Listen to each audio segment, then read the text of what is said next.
Hey, appreciate you guys tuning in. The Tastemakers podcast begins in 5 minutes. Make sure not to go nowhere, because Quote, Brina, Trisha, and Corey, also known as the Tastemakers, will be with you in 5 minutes. Thanks for sticking with us.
Oh snap, you still here. Listen, in less than 3 minutes, the Tastemakers pod will be on and popping. Don't miss Bree, Quote, Trish, and Corey talking about the hottest topics in culture. Again, less than 3 minutes. Make sure to stick with us.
Tastemakers. Classic. We do more than make a living, we make a life. When everything is dark, we are the light. We are the tastemakers. Aight. Let tomorrow tell the stories that we make tonight. I told y'all, patience is a virtue. This is what perseverance will get you. In just 60 seconds, you will be live with the Tastemakers pod. Again, appreciate you guys tuning in, and we'll see you soon. For the new tastemakers, sommeliers came out to play. Classics in the current day. For the movers and shakers, for the new tastemakers, sommeliers came out to play. Classics in the current day.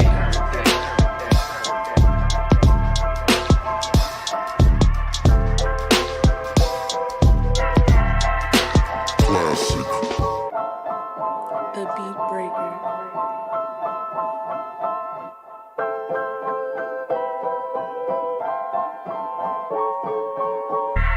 Tastemakers.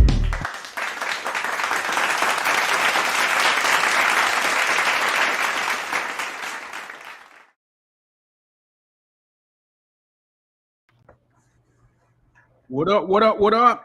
Yeah! Hey, yo, Trash! What up? What up? What up? Listen. Giving you just a taste of the cultures, the Tastemakers Pod. What? Bell. That's your man, light skinned Corey. Brina's right there. They call me, quote, we are the Tastemakers. And y'all know how we do every Wednesday night at 10 p.m. Eastern Standard Time. Shouts out to everybody in the chat. Shouts out to Kira right now. It's popping off. Charles Brown in the chat. Things of that nature. Gonna let it breathe a little bit. Let people get in. Make sure y'all say hello out there. Things of that nature. What happened? What did Goss do?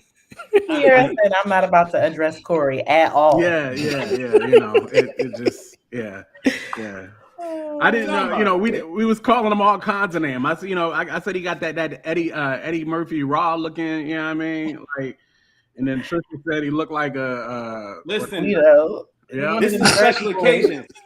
This is a special occasion, and y'all gonna find out why in just a few seconds, in just a few minutes. okay. Special occasion. He got that Lucifer red. Wow. He got the silk on for a reason. All right? Gotta find that joint off of him. Tonight, call me Silk Chamberlain. All right? Silk Chamberlain. You understand? Yo, Tosh is in the chat. What's up, Tosh? For sure. Tosh? Always good to see everybody. Hope everybody is doing well. Speaking of which, y'all know how we do every week. Let's start this off right. How are you guys doing? I'm good. I am accepting good today, even though today was crazy and stressful and wild at work. However, I'm choosing to say that I am okay right now. Amen. Yeah. In other words, Trisha is good by faith at the moment. Boss, how about you? Nah, go to Brina first. Yeah, I'm with Trish. Today was crazy.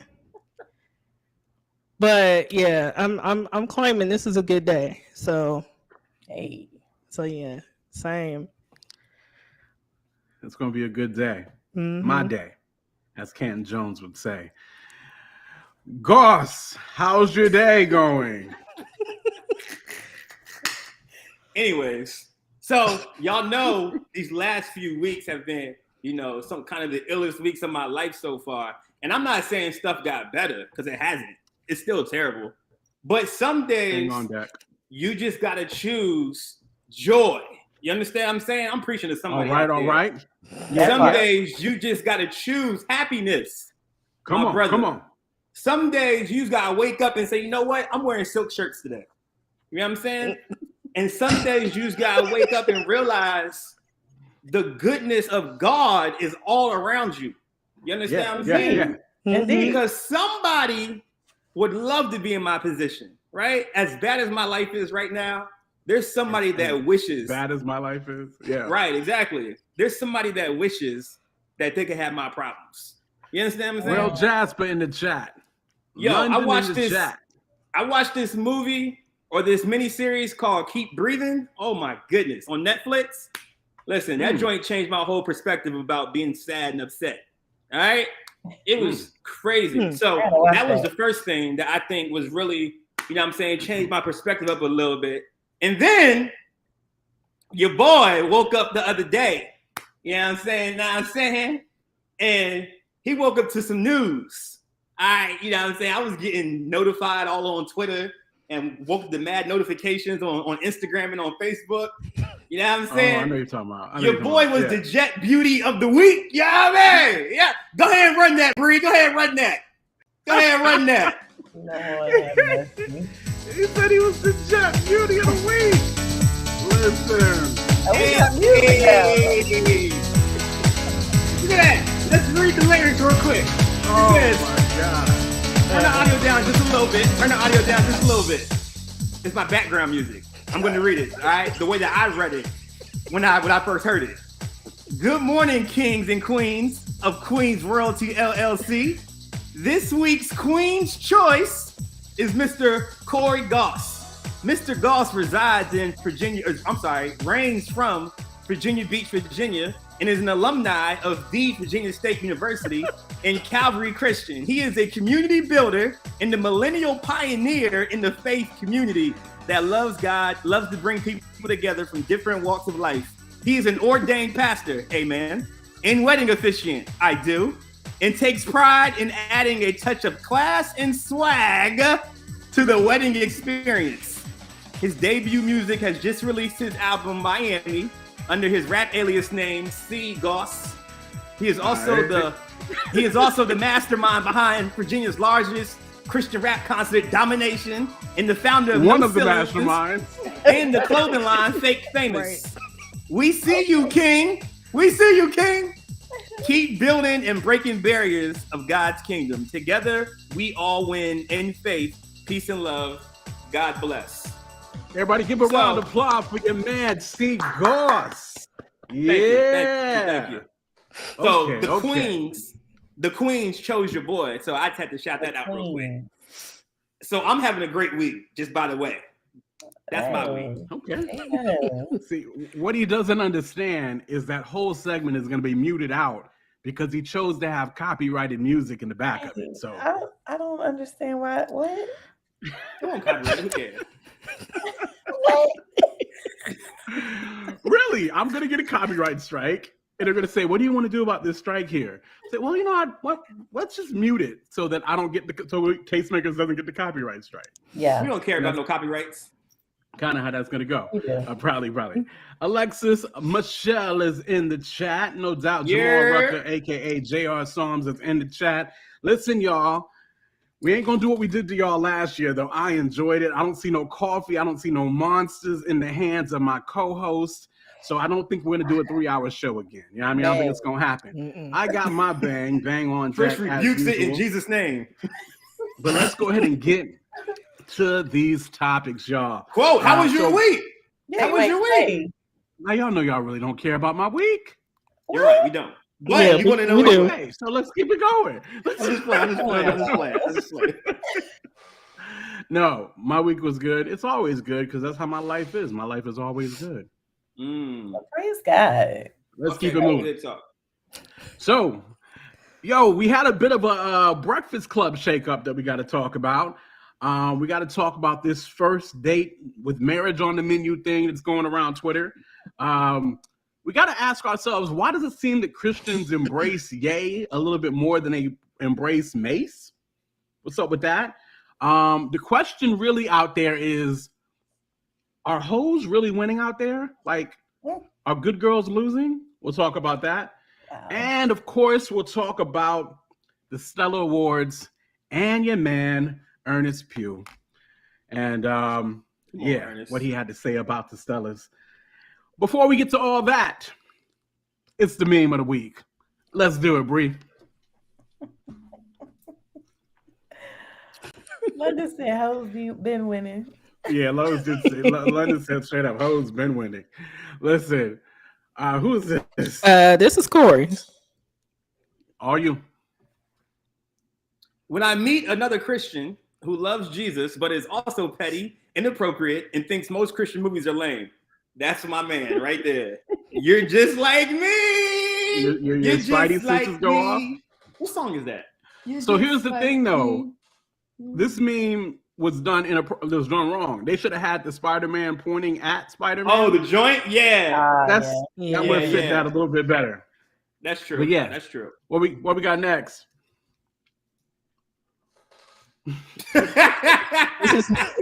This is yours, quote. This is mine. Jesus, when he hid in Egypt. Since y'all think that man was white, this is how he would look if he was white, hiding in Egypt. You gotta relax. Let me know how that worked out. Let me know. I mean, that's how people be acting. I gotta chill, son. Listen. All right, what's next? Okay, this one's mine. But somebody had posted that you won't find a better tenor section than this one right here. Wait a minute. That is tough. Della Reese up in that joint? Hey, we haven't heard all these ladies singing voice. What you saying, that old ladies be the best tenors? Well, they all. These ladies in particular do have a deeper register. Yeah. Oh, because they sing so deep. They talk so deep. Okay. Yep. Yeah, these ladies do have a deeper register. Is that Maya Angelou? Okay. Yep. Yep. Yeah.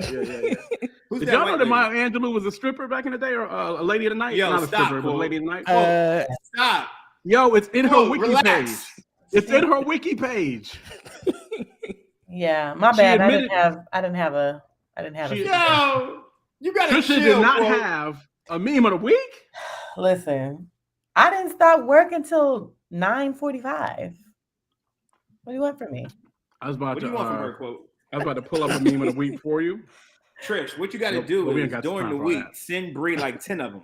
That's what So I'm you gonna be do. good for like Yeah, 10 I'm gonna do weeks. that. That's exactly what I do. That's That's what Gauze does too. Yep. That's what he Okay. does. Nobody If it's ever really, really last minute, Trish, yeah, you could just be like, hey, use that one or use one of the ones I sent you. Boom, boom, yeah. boom. Mm-hmm. You good? Yeah, I'm gonna Come do on, that. Trish. It's a lie. Smarter, not Listen, harder. it's Smarter, a not lie. harder out here. Let me stop. Wait, so we Yes, really not Charles gonna- Brown, No, Nancy Charles. Reagan was the throat goat of the 60s. That is true. Yo, chill. No, I This is what the streets be saying. No, it's true. Like there's a whole book about it. Like what is Yo, y'all gotta relax. Wow. I said, and I learned all Let this me go on Twitter. untag this. Let me go unshare this real quick. Yo, listen, London's correcting me saying that she is an escort, not a prostitute. Fam, London, we all know. I took a chance. Especially back then. It was different. I took a chance on sharing the show tonight, and now I'm going to go unshare it. No. Now I'm erasing everything I'm connected to. Y'all trying to get me fired. No. Dude, you know good and well you 1 foot out the door. They gonna get rid of you soon enough. No. Gotta go. It's Delete. history. It's U.S. history. Delete. Yes, we're just talking U.S. history. That's all we're talking about is U.S. history. Now we're good. Now we're good to go. You can talk about whatever you want now. Oh man. I don't even know if I shut it out rel in the chat, but I did. Yep, no, I did when I did JR. Cool. Let's get right to it. So your girl Angelayee on Tuesday night, whose topic was this? Puts out the cryptic tweet. Come on, cryptic. I think it was cryptic. It all hit the group chat, and we was like, "Huh? What? Question marks?" So yes, it was cryptic. It was very direct. Yeah. Was it not? I mean, yeah, but I felt like it was when I first saw it. I was like, but why? Because I know I mean, now we know the reason, but it was very clear that it was over. She was like out of here. Anyway, what's that tweet she put up, Bree? Or do we have the tweet that she put up? The Breakfast Club, as you know it, don't. is over. Okay. Well, in just a second. Yeah, I said, y'all here. Okay. Cool. Y'all, I don't understand how, and maybe it's just the media nerd in me. Same. But I care about this. I do too, because I think they've set a precedence like for Black media and them just they've been doing this for a long time. Now me and Tosh don't agree often, but I ain't gonna hold you. When I first got this from y'all, I was like, why are we talking about this? Why?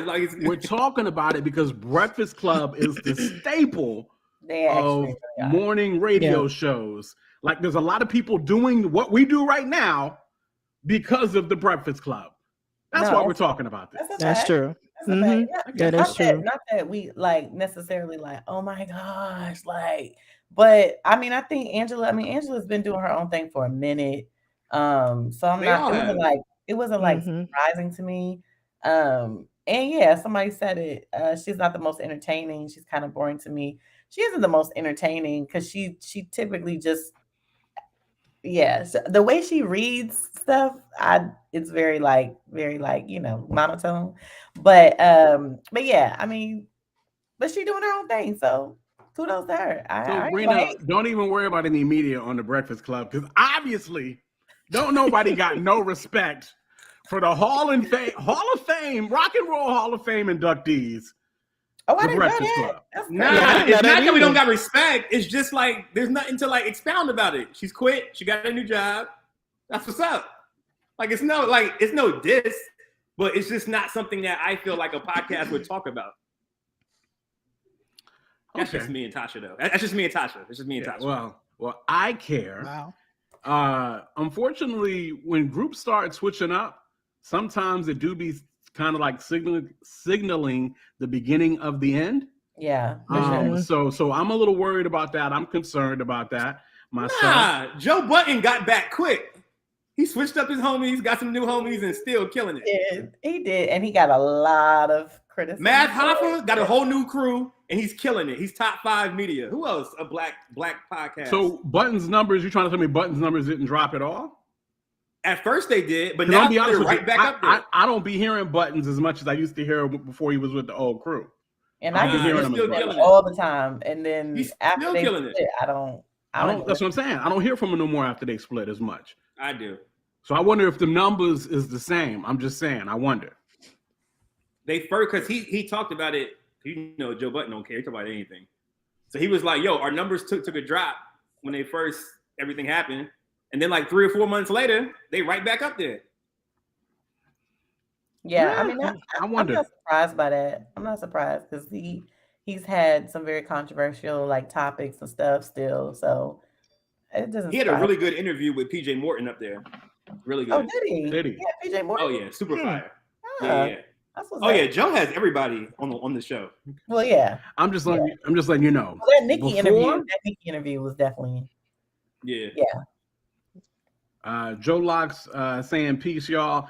Hey, Joe. Welcome to the. I don't know if that's a peace, y'all, or a peace, y'all. It's that. Which one is that? It's the latter. It's the second one. Okay. It's gotcha. an introduction. Okay. All right. I just had to know. He's 40. He's 40. He's 40. It's okay. I'm 40. That doesn't mean I'm actually 41. Let's talk about it.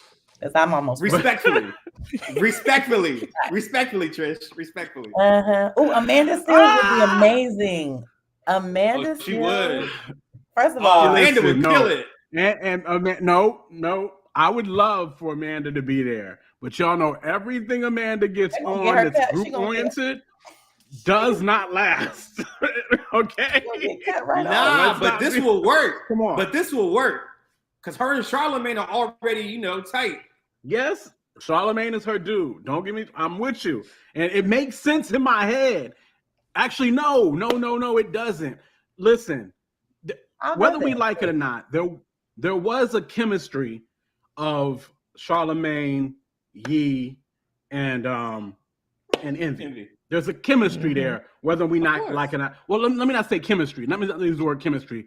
Let me say there's a machine there. It works. Okay. Amanda, like even the fact that Charlamagne is the out one, and Yee is more like the intelligent, well-read one, well-researched one. And then Envy is the host. No, Amanda would talk too much. You think she would talk too much? So. I think so. Nah, quote. I think people understand their roles. If you go in there and you tell her role, Amanda's not a role.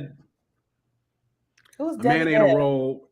Is Debbie Deb? Amanda ain't playing no role. Is Debbie Deb old girl? I'm sorry, I'm reading the comments, but Debbie. Charles was saying Debbie Deb. I think I know who you're talking about. She used to be a radio host. I think I know. Nah, but yeah. Listen, I don't know. I don't know who's gonna replace. I mean, listen. I love Amanda Seales. I just don't. I don't see it. Somebody said Yvonne Orji. No. I kind of like that a little bit too, but I don't know about that. I think it needs to be somebody else in the make of Angela. I think it has to be somebody else in the make of Angela. They got somebody already. Charlamagne had picked somebody already. I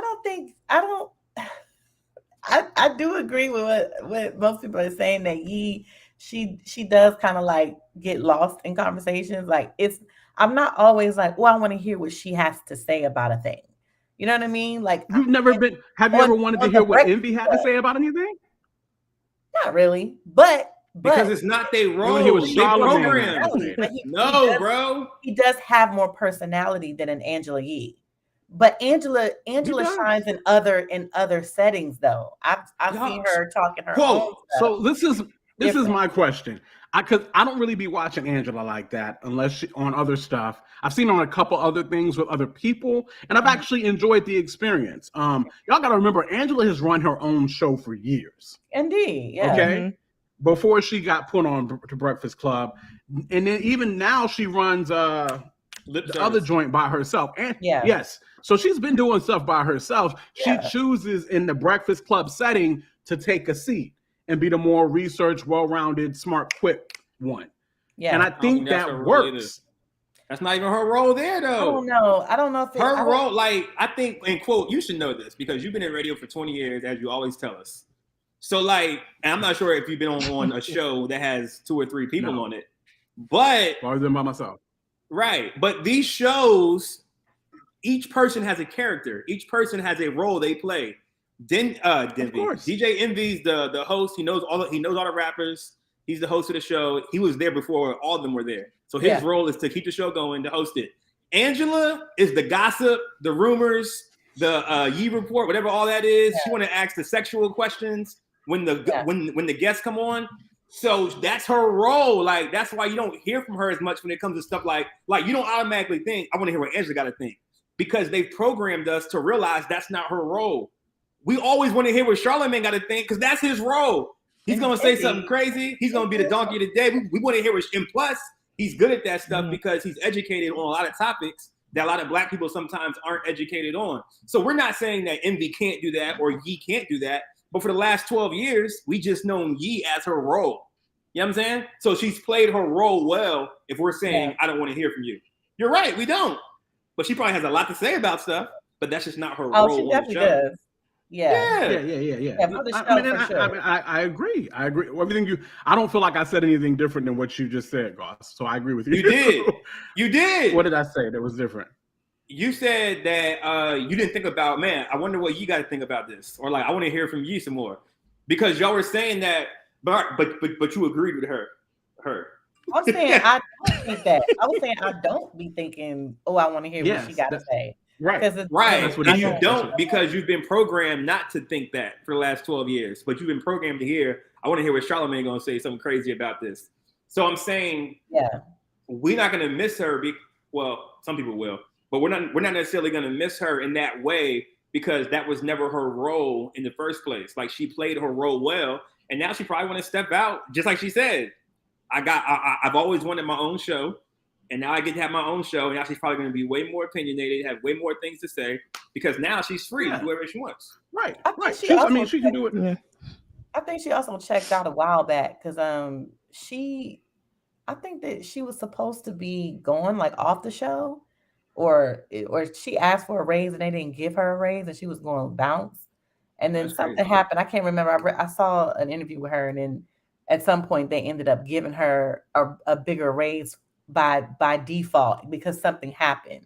So I feel like that kind of maybe, I don't know. I would have kind of checked out a little bit, like, dang, I've been here. I've been, Shout out to Jude down in your chat.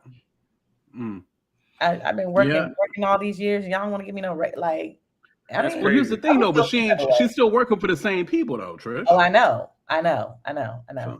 Scotty Beam, I think, would be dope too. Somebody mentioned Scotty Beam. Here's the thing that I think is. I'm sorry. Go ahead. No, I was just saying. I wish she was more. I know she has her own podcast with her homegirl, but I wish she was more like on a bigger platform. I like. Hold on, Scotty. Who that? That's the one that talks about sex all the time. Is that the one? Her? Scotty Beam, no, she was on Joe Budden and what was the name of their podcast with what's the name? Oh my gosh, Remy Ma. It was Remy. It was Scotty. State of the Culture. State of the Culture. Yeah, she was one of the first members of State of the Culture. Gotcha. Did you ever watch it? I think I might have watched it once or so. But listen, so here's the thing. Listen, go back and watch those shows. No, that's going to be your assignment. That needs to be an assignment. Watch State of the Culture. It was really good. I don't know what happened, but it was really good. Okay. So, you know what? Well, anyway. So, the thing that Angela provides to me, of course, she had the rumors, right? Yeah. But Angela also is just researched and well-connected on the back end, like behind the scenes. Yeah, definitely. So they're gonna miss that element. Not only that, but sometimes Charlamagne and Envy just don't be knowing stuff. And because when they misspeak, I hate it. Because she was always the researched one. You know what I mean? So they would say something that was not a fact, and ye would correct them.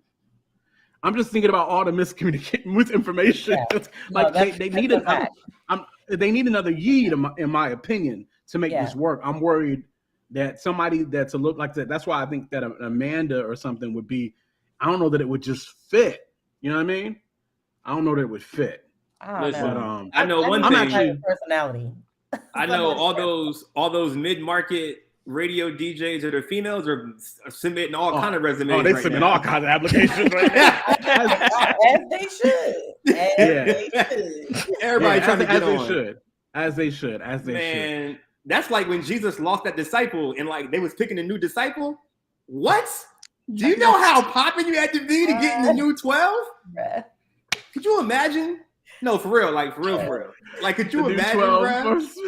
Like, Jesus is choosing a new disciple. That's crazy. Hey. So yeah, I'm very interested to see how this go. Because guys, fit and chemistry, and I'm not saying they had the best chemistry, but they fit. They had a machine. And I worry when things like this. Huh? I said, yeah, they definitely had a machine. I worry when this kind of thing happens because to me it'd be the beginning to the end. Charlemagne is already doing his own stuff. You know what I mean? Like, listen, all good things come to an end. All good things. I am not mad.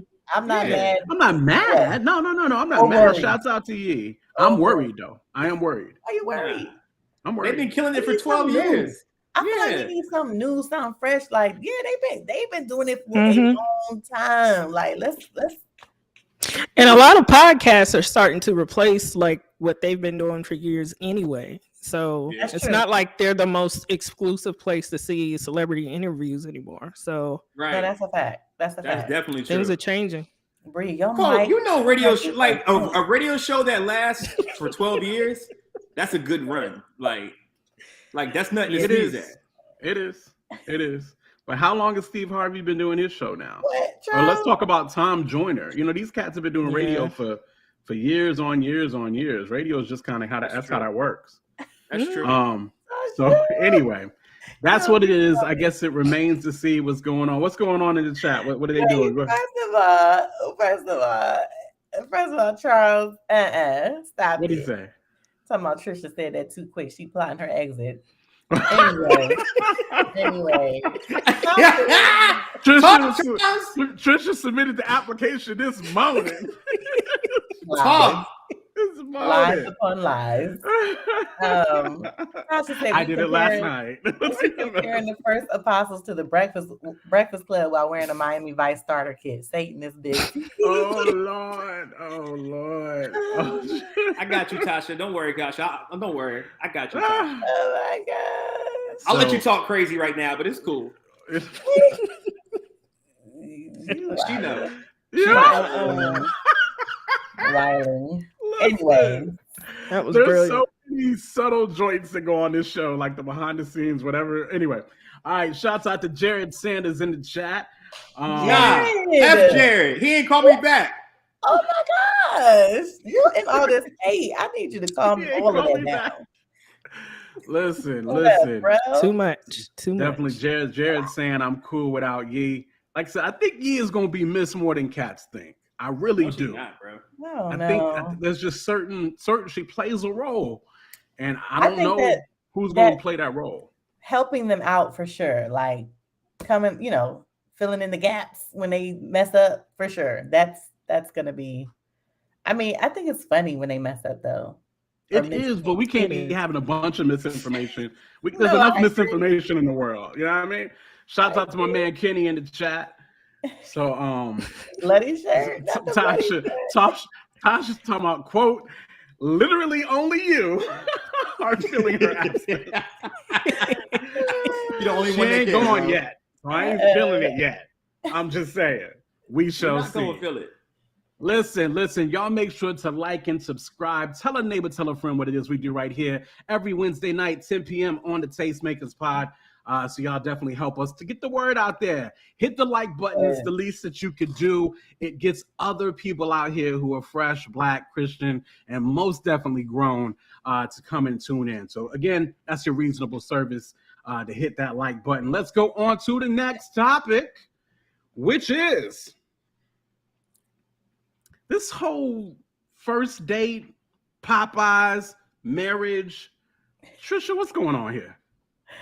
Okay, so boom. I'm gonna read the title of the article. It says bride who had a Popeyes parking lot first date before groom proposed with ring bought by friend triggers Twitter critics. So basically, this woman met this dude on Hinge, right? They were supposed to go on a date. He canceled. They're supposed to go on a date again. He canceled again. And then the third time, they end up having a date. But guess where the date was at? It was in the Popeyes parking lots, not at Popeyes, not at a restaurant. So they didn't really go to Popeyes. They just happened to meet up in the parking lot. Well, what happened was they were in the parking lot. Go ahead. No, they was the line was too long apparently. So they was in the parking lot chilling, and she didn't want KFC, but KFC was across the street, so he wanted KFC, so he went and got the KFC for himself, and came back and they ate. 6 months later, she moves this man into her house. And now they're married. Interesting. And this is when COVID starts. She moves him in for COVID. It was the start of COVID. I will say it was the start of COVID. And I think was he in between jobs, or I don't know. I think he might have. I don't know if they mentioned his working situation. Well, they said it later. She's like a VP at a. Did they? Yeah, she's a VP. Okay. She's like she's at multi-million-dollar company, whatever.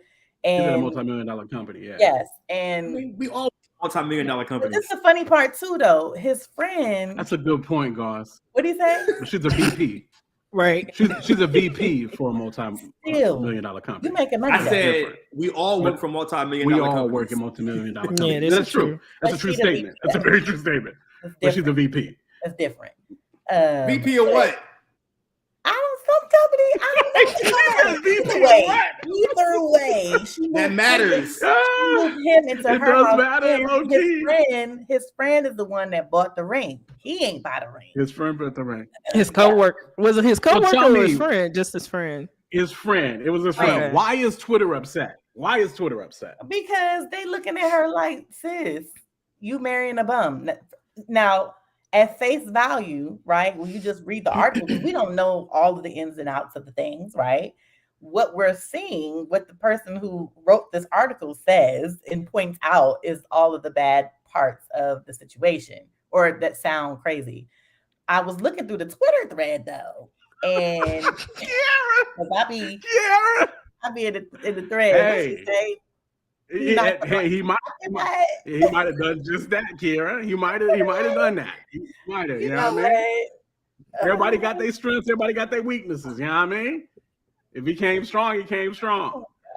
Let's see. It does sound like a reality. Listen, my question is, and I'm seeing the chat start to talk up, and I'm seeing where everybody's going with this. But I mean, oh gosh, yes, he got to be still somewhere. I agree. Yes, I let's start here. Brina, what's going on? What's your thoughts on this situation?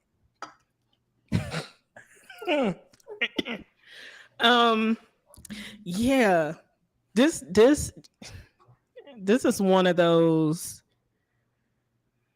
He's definitely a project. I will say that much. This whole situation, when I saw all the chatter about it, was a mess. It was a mess. Just because I've been in it before. Nah. I feel like this is triggering for Brina. It is. I'm just keep it a bud. Yep. It is. Because I've been in that situation where you hear like his friends say, like, don't mess this up. Whatever you do not mess this up. And it's like y'all don't know that these conversations were had. Oh yeah, no, they were. I'm just saying, like, it's crazy. It's crazy. People see an opportunity to level up and they take it. No, that's what this seems like. Okay. Goss, you got any thoughts on this? Yo, Kiera. So, about 5 years ago, I preached a sermon at Krispy Kreme Donuts called "Your Blessing is in a Burrito," And what I was talking about in that sermon was this young man. I already know where you're going with it. He was working at Chipotle, okay? Mm-hmm. And the girl came through the line and he tried to holler at the girl, you know what I'm saying, while he was scooping her beans, was trying to talk to her, you know what I mean? So, of course, the girl feels like she's up here and I would never talk to a Chipotle worker, right? So, you know, he's about to get off work. So he gets off work. He goes out back to his car. He drives like this crazy newest BMW, and the girl sees it, and she's like, "Hold on a second, right? Hold on, what's going on?" Come to find out, the dude, his dad owns like 6 Chipotles, and he's working there, like just for his dad, but like he doesn't have to work there. You know what I'm saying? Mm-hmm. And she missed out, and he's like a millionaire, and he missed out.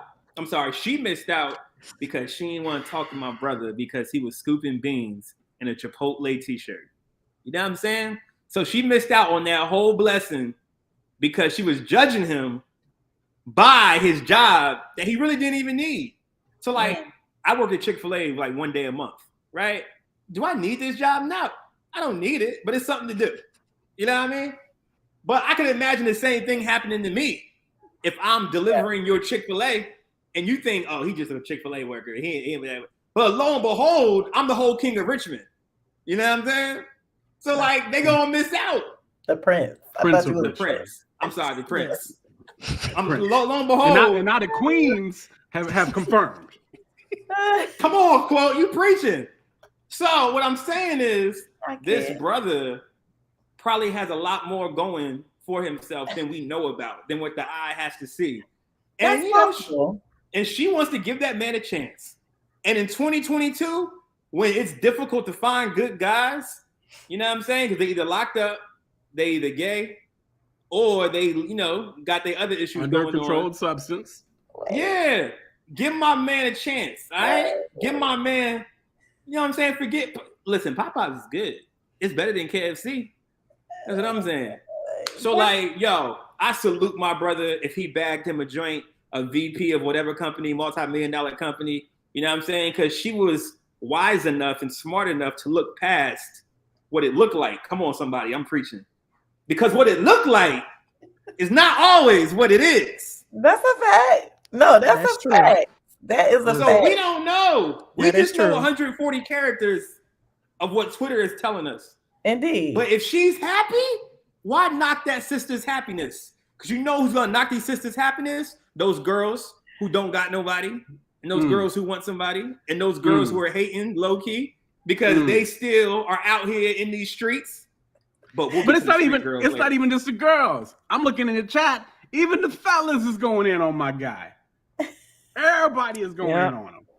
That's crazy. Everybody. Wait, that's crazy. Kiara and Tasha acting a whole situation. I wish Tasha don't even do that. Yeah. Tasha? The synonymous of Tasha and Kiara at the end of the day is just his pipe game was strong, and that is why they is good. So that's their whole situation. Yeah, we don't want to go into the details of what they saying, but that's the summary. That's the PG version.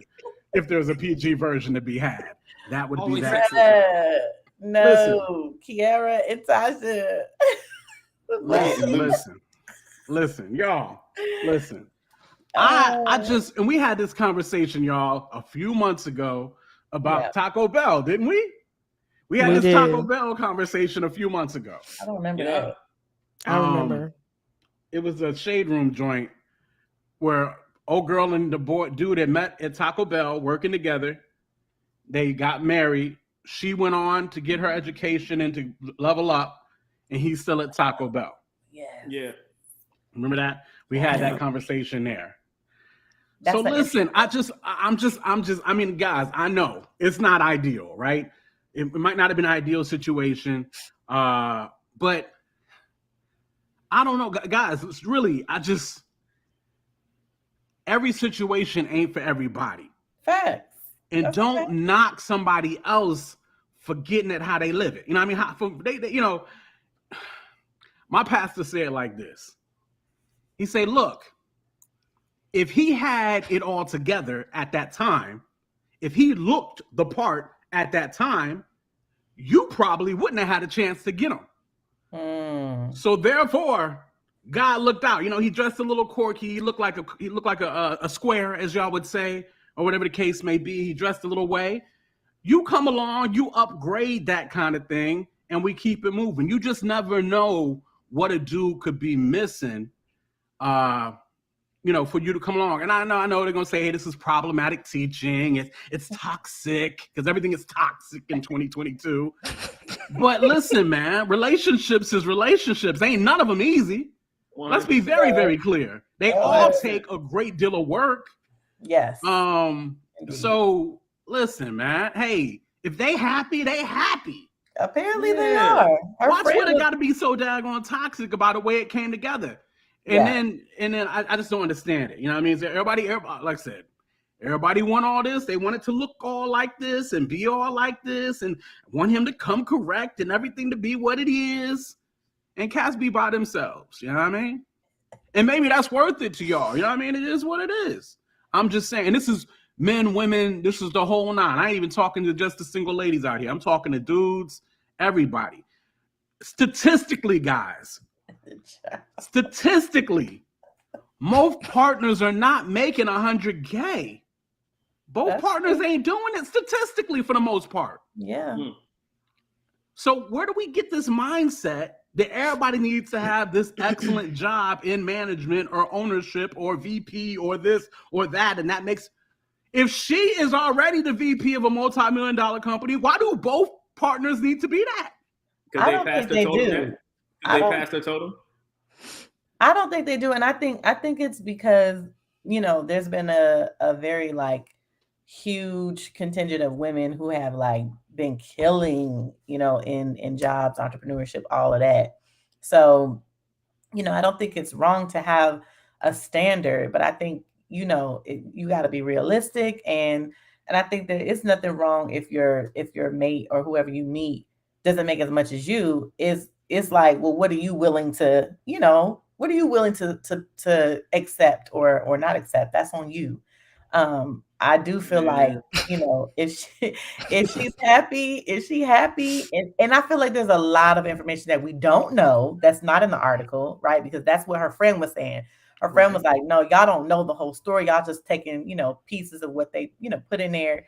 And they were like, she's happy, they're happy, she's very wise and all this stuff. Like, y'all just don't know the whole thing. They even said in an article she had no desire to be married. Exactly, yeah. No desire. Yeah. She living her corporate dreams, climbing that ladder, doing that thing. Next thing you know, she stumbled upon a relationship and she happy. That's how it be, bro. You know how many girls told me that they didn't want to date and then they meet the kid and it's just like, yo, like, I be changing lives out here. No, so don't get me wrong. Tosh is absolutely right. I have to agree with what Tosh just put in there. She said, but y'all don't understand. A lot of us are just realistic. It's trash out here. Absolutely. And you ain't wrong about that. Yeah. But specifically in our case as Christians, I'm hoping or praying that you are finding that trash in the confines of a church, or you're bringing him around other Christian friends, male, female, whatever, where everybody can kind of get their taste of salt of who this person really is. You know what I mean? Or whatever the case may be. I'm just hoping that we are doing things in wisdom and what is it? Counsel of wise, there's safety. Like that's, I'm not, don't get me wrong. Listen, I know there's trash out. There's so much trash out. There's trash in the kingdom. There's trash out the kingdom. I get it. Male and female. Male and female. You know what I mean? I'm just saying, don't do this alone, and don't be so quick to throw things out, but make sure that cats go through the sifting of being around your friends, of being around your pastor, of being around, you know what I mean? All of that. If you want to just go isolate and now you and him is just dueling and now he ended up being what it is, well, you was in love, you was in lust, you was in whatever. You didn't see what was going on. Yeah. You didn't get him around other people so that people could really find out who this cat was and there'd be some kind of level of accountability. And don't get me wrong, none of this stuff is fail safe, right? I mean, there's a such thing as faith, this as being led by the Spirit. There's a such thing as all of that, right? But I just, listen, man, if that works for them, that works for them. I'm just worried about this toxicity on everything. Like, hold on. Now we saying love and basketball is mad problematic and mad toxic. I mean, it was though. I mean, it was definitely some toxic moments for sure. Yes. When they were in college. Yes. And you said the key word, when they were in college, freshmen in college, 17, 18 years old. It was realistic to me. I feel like it was a very realistic 17, 18 years old. I was toxic. No, quote. If I could be completely honest with you, I was probably toxic to at least 20 years old. Quote, no. In some form or fashion. Quote, it's just that because girl, you're still learning, you're still growing. You're still finding things out, and you think the world revolves around you. Go ahead, Goss. What were you saying? That was after they learned and grew. That girl was begging for him to get married. Yeah, break up his engagement. I forgot about that. She said, "I'll play you for your heart." So it's toxic if a female sees something she wants and fights for the relationship. Yes. Well, I mean, because they're not. First of all, they're not married. They weren't together. Second of all, they weren't together at the time. They've been together practically their whole lives. It don't matter. He was in a whole relationship. He was engaged. So what that tells, there was no ring. There was a ring on Tyra. There was a ring. But there was no ring on his finger. There was no ring on his finger. Quincy was engaged to Tyra Banks. When cats make their vows, that's when it's official. Ain't no divorce papers get signed for engagements. Quote, you're crazy. You're insane, Quote. Crazy. No, I agree. There's being married and there's not being married. It's that simple. Hold on, I understand what you're saying. I understand what you're saying with that. So we're not respecting engagements no more? For the record, though, I am leaving Tyra Banks for Sanaa Lathan all day. So now used to be my girl. Time out. Can I make something clear so everybody can hear what Quote is saying? So you're saying, Quote, that it's fair game for me to go holler at an engaged chick or engaged chick to holler at me and me really consider it? It's fair game, yes. Whether or not you want to consider it or not, that's on you. Wow. But yes, fair and you're game, saying that's cool. And you a champion. Vows have been given. There is marriage and there is. Are y'all hearing what Quote's saying? Are y'all hearing what Quote's saying? I understand what he's saying because this is crazy. Right. No, he's not.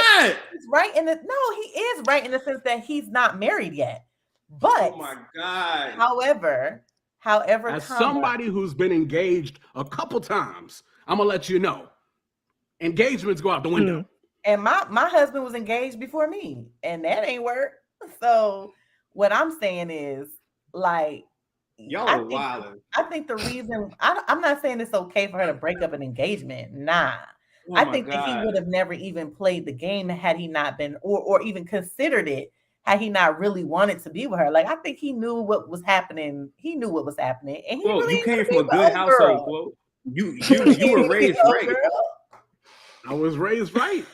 I need to talk to your parents if you think it's okay for me to holler at an engaged chick and tell her, nah, you're not married yet, so it's still cool. Thank you, Shannon. One of the best love stories in the world. It's a classic episode, too. A classic. It was. Came from breaking up an engagement. Baby, please. Baby, please. Come on, crazy. Man. That's crazy. Different world. And then second of all, so that's the first thing. So that's the first toxic thing. I don't care what y'all say. I am not talking to an engaged girl. And not going to try to pursue an engaged girl. I would encourage you not to necessarily. No, try to take it back. No, try to take it back. Yes, you would. I ain't taking nothing back. I'm just made it. Yes, you would. Yes, you would. First of all, everybody just heard you say it. It's not marriage. I did not play my husband for his heart because I mean, the engagement. So then secondly, the second crazy thing that is toxic about a situation. Now, call me old school, call me whatever you want. A woman should not be chasing a man. That's just out of order. That's not in God's order. That's not the order of how successful relationships work.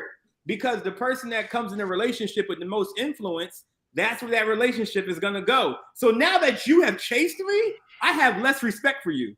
because like, yo, you wanted me, you chased me. I mean, like, you're the one that's thirsty for me right now. So now I don't respect you as much. I'm not gonna like try to be this knight in shining armor or this whatever you want me, because you want me more than I want you. And I just feel like personally that should be equal. It should be, you should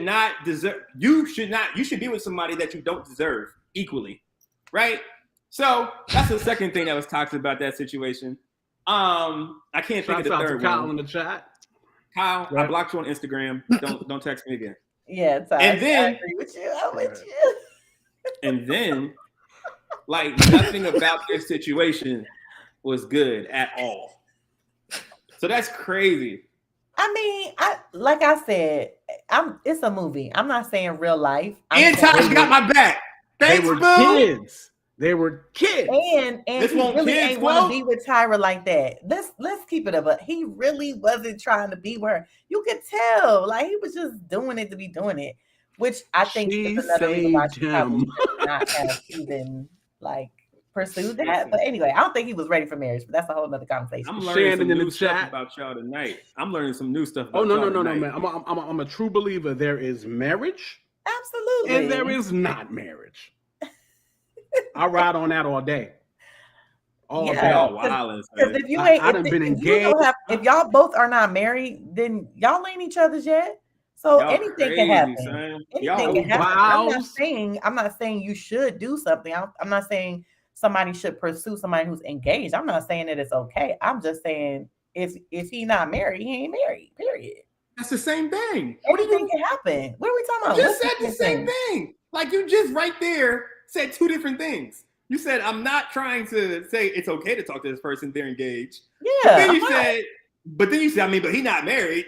He's so what's not. that mean? I'm saying he isn't married. Simply he can make a decision. He can make a decision to end that engagement if he wants to. Trisha, if I come to you and say, yo, Trish, I found this girl. Oh my God, I love her. She is amazing. And then I say, yo, but she's engaged. What are you gonna tell me next? It's a wrap. So you tell me not to do it, right? Of course. But I'm gonna ask you, what's the backstory? Well, did y'all grow up together? Black and white. It's not a black and white. There's some gray in this.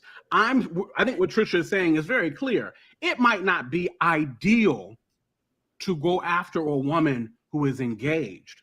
This is crazy. But if you and your Dwayne Wayne and y'all been together before, y'all got history, and that's who you better want. I'm going to say, there's a reason why they say that in the wedding. Hey, if anybody thinks that this, come on, man. There's a reason why that's there. They stopped saying that. Nobody says that anymore. You just brought Nobody says that anymore. Nobody says that anymore. I've done over 50 weddings, and they don't say that anymore. They don't say that no more? No.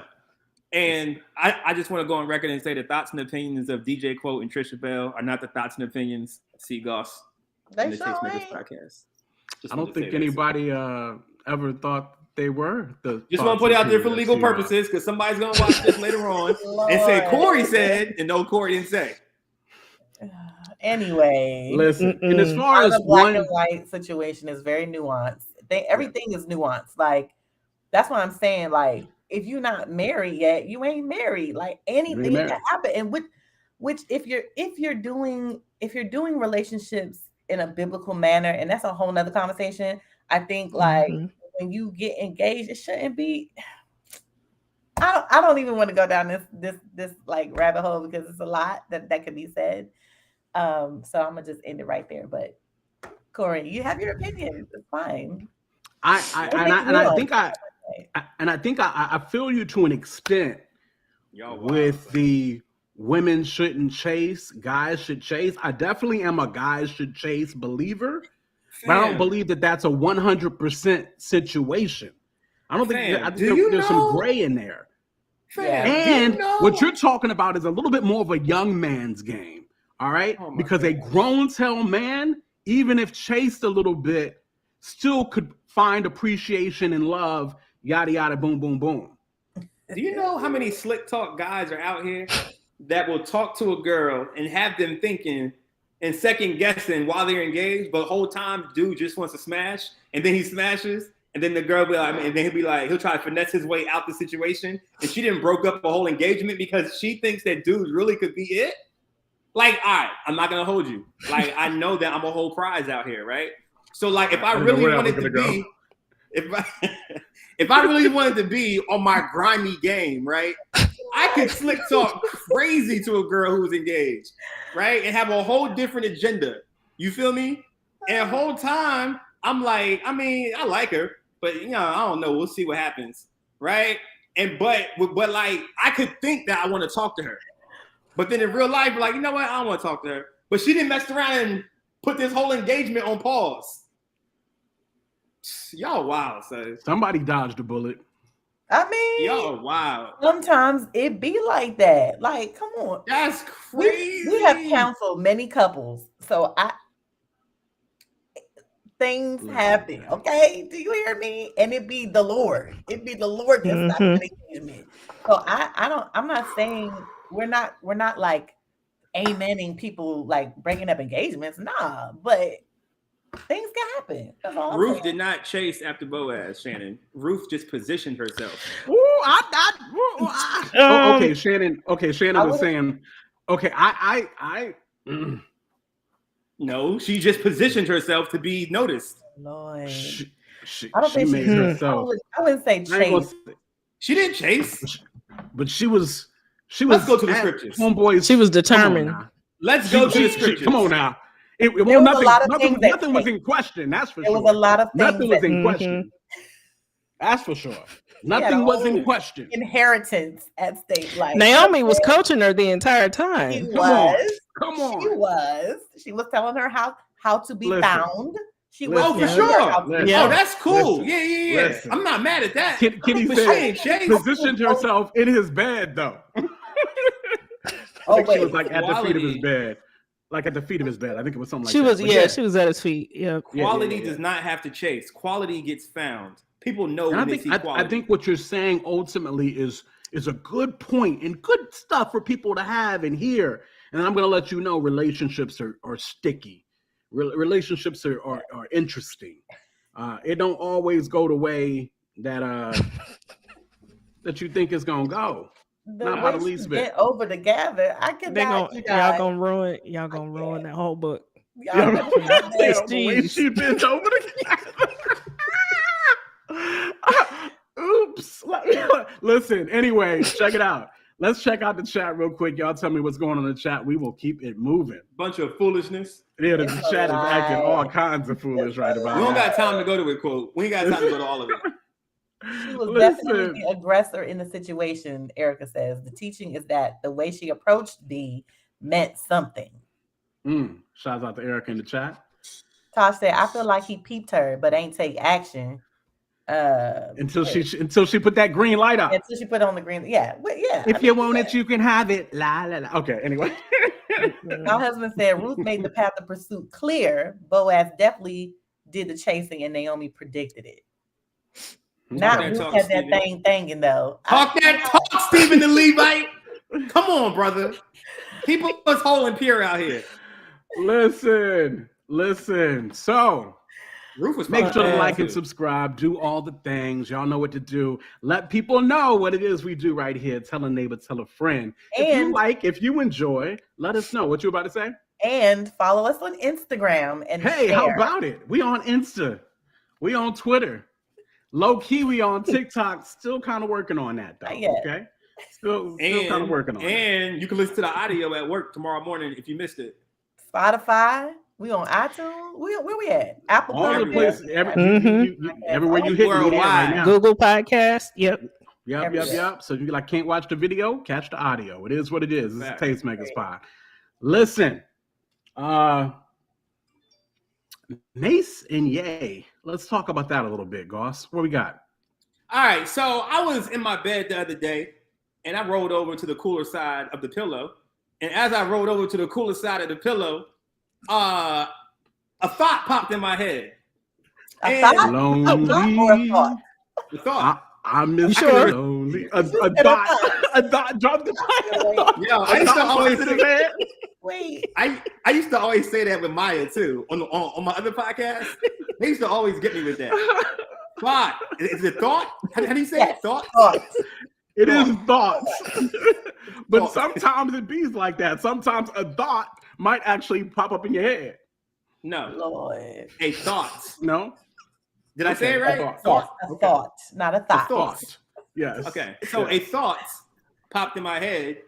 And I was wondering, why is it that in the church, we got so much jokes from Mase and we don't respect Mase? And we just like really like Mase's name is no good out here in these church streets, like at all, right? And I thought about it and I was like, but Kanye, he's done a lot of wild stuff. But like we defend Kanye. Like we love Kanye, right? Like we don't think that Kanye's being like, you know, like playing two sides of the fence. We don't think that he's like we listen to Kanye's music. It's got Jesus in it, right? So I just, you know what I'm saying? I started thinking about this thing and I was like, why do we respect Kanye I feel like as a whole, but we don't respect Mase? You know what I'm saying? And to me, if we're honest, I mean, they about equal. Like, you know what I'm saying? Like, how are they equal though? How are they equal? So like equal as far as like, so all right. So Mase was out here. He did an interview about how he signed 5-year foreign for like $5,000, right? And I was watching the interview, and he got this iced out Jesus chain, and I immediately was like, rolled my eyes in my head. But I was like, why did I do that? Because like Kanye says he loves Jesus, but he's over here ready to kill Pete Davidson. He's ready. Like Kanye does some wild stuff that like we don't chalk up to like, yo, you gotta chill. Christians shouldn't be doing that. But if Mase did something that Kanye with his did, wife. But anyway, they're divorced. They're divorced. Nah, quote. That's a great argument. They're not divorced yet. That's a great argument. Divorced. There's a difference. It's not divorced. That's a great argument, but we'll pin that. Mm-hmm. We'll pin that because that's a great argument based on the argument about engaged. But that's anyway. That's not the same. Yes, it is. They're married. Yes, it is. No. Separated is married. If you're separated, not married is not married. Separated is married. Nah. I don't care. There's some Bible who will tell you that divorced even. But anyway, go ahead. So anyway, if Mase was doing half the antics that Kanye West did, we would give Mase even more grief. So why don't we give Kanye the same kind of grief that we give Mase? What you think, Bree? I don't think he ever. It's like he never really gave us the chance to take him seriously. Like right when we started to, it's like he was a pastor and then he wasn't. He was still doing secular. He made it clear he was about getting, all of his money. I mean, you said he was still doing secular. No. Not at first. No, I'm saying not at first. I'm just saying. Mase did a hard stop. And his next album, Welcome back. Welcome Back was a Christian album. And it was a That one was. It wasn't a good album, quote. It wasn't a good album. It was kind of, but it wasn't explicitly like him declaring like this is a Christian album, like Kanye did with his records. I mean, I think Kanye delivered a Christian product, kinda. Kinda. I mean, it was more the best he knew how. Yeah, the best way. But he, he made that declaration like this is what I'm doing. I don't know. It's just Mase just kind of seemed too much of a revolving door for me. That's why I never took him seriously. Yeah. Interesting. Do you think? So I have a question for you. Go ahead. Do you think if Mase wouldn't have announced his "I'm back here, now I'm back here, I'm back here, now I'm back here," that we would have took him seriously, or more seriously than we took Kanye? But do you think his own announcements was his detriment? I think it was. I think him hooking up with Creflo Dollar out the gate was his detriment. For sure. Kanye was with Joel Osteen. I think when cats Mase sounded like a baby Creflo Dollar when he started. He sounded just like Kanye actually had what Adam was before even he had Adam before he had Joel and as well. He had others before. But Rich gets flack too. That's what I'm saying. Every pastor gets flack Yeah. I mean, I'm just saying. I think as soon as we heard he was under Creflo, I think Cats was like, "Oh, okay," it went that way. Sure. That's a fact. I know I did. Just kind of went that way. You with who? Plus, I mean, I even like, I mean, you know, I was chilling with DJ Who Kid, and yeah, that was a name drop. Anyway, DJ Who Could, G Unit's DJ, and he was saying like Mase, they kind of put it out there that Mase wasn't really like Mase he play it like Mase was driving with them somewhere, and they went to the strip club, right? And Mase kind of drops him off at the strip club, and he's kind of playing like, yo, I should come in, right? Yeah. And they're all looking at him like, man, you a whole pastor, like go somewhere. You know what I mean? And he didn't go in, but that's like nobody took Mase seriously. Like, you know what I mean? Like it was too. But why? Whatever the case may be. I think Mase is saved. I do think Mase is saved. It just never really, you know. Because everybody don't got to be way more wild stuff. Saved and famous, right? Everybody don't have to be saved and famous, I guess. But it's like the chat is saying, like Kanye, people consider the mental issues. Judon said it earlier. I think he made Jesus walks. I mean, like that's you know, he definitely, his name is in the book. You know what I mean? That was a joke. I'm looking at what Charles is saying, and I totally agree with what he's saying. Like, you know, I think for me, the reason why I don't want to say I take Kanye more seriously. I mean, he is who he is. Like I haven't seen him be like flip-flopping back and forth like Mase or announcing his flip-floppiness or whatever. You just kind of see like what's happening. And I still see him like striving and struggling, you know, at the same time, based on what he's vocalized. But you know, we do see his actions, and he has mental health issues. Like that's a real thing. Like I do think, yeah, he has narcissism. He's narcissist. He's got a lot of issues, you know. But I do think a lot of it comes from his trauma, his mental health issues, a lot of that stuff. And we know, like we kind of know that these things, right?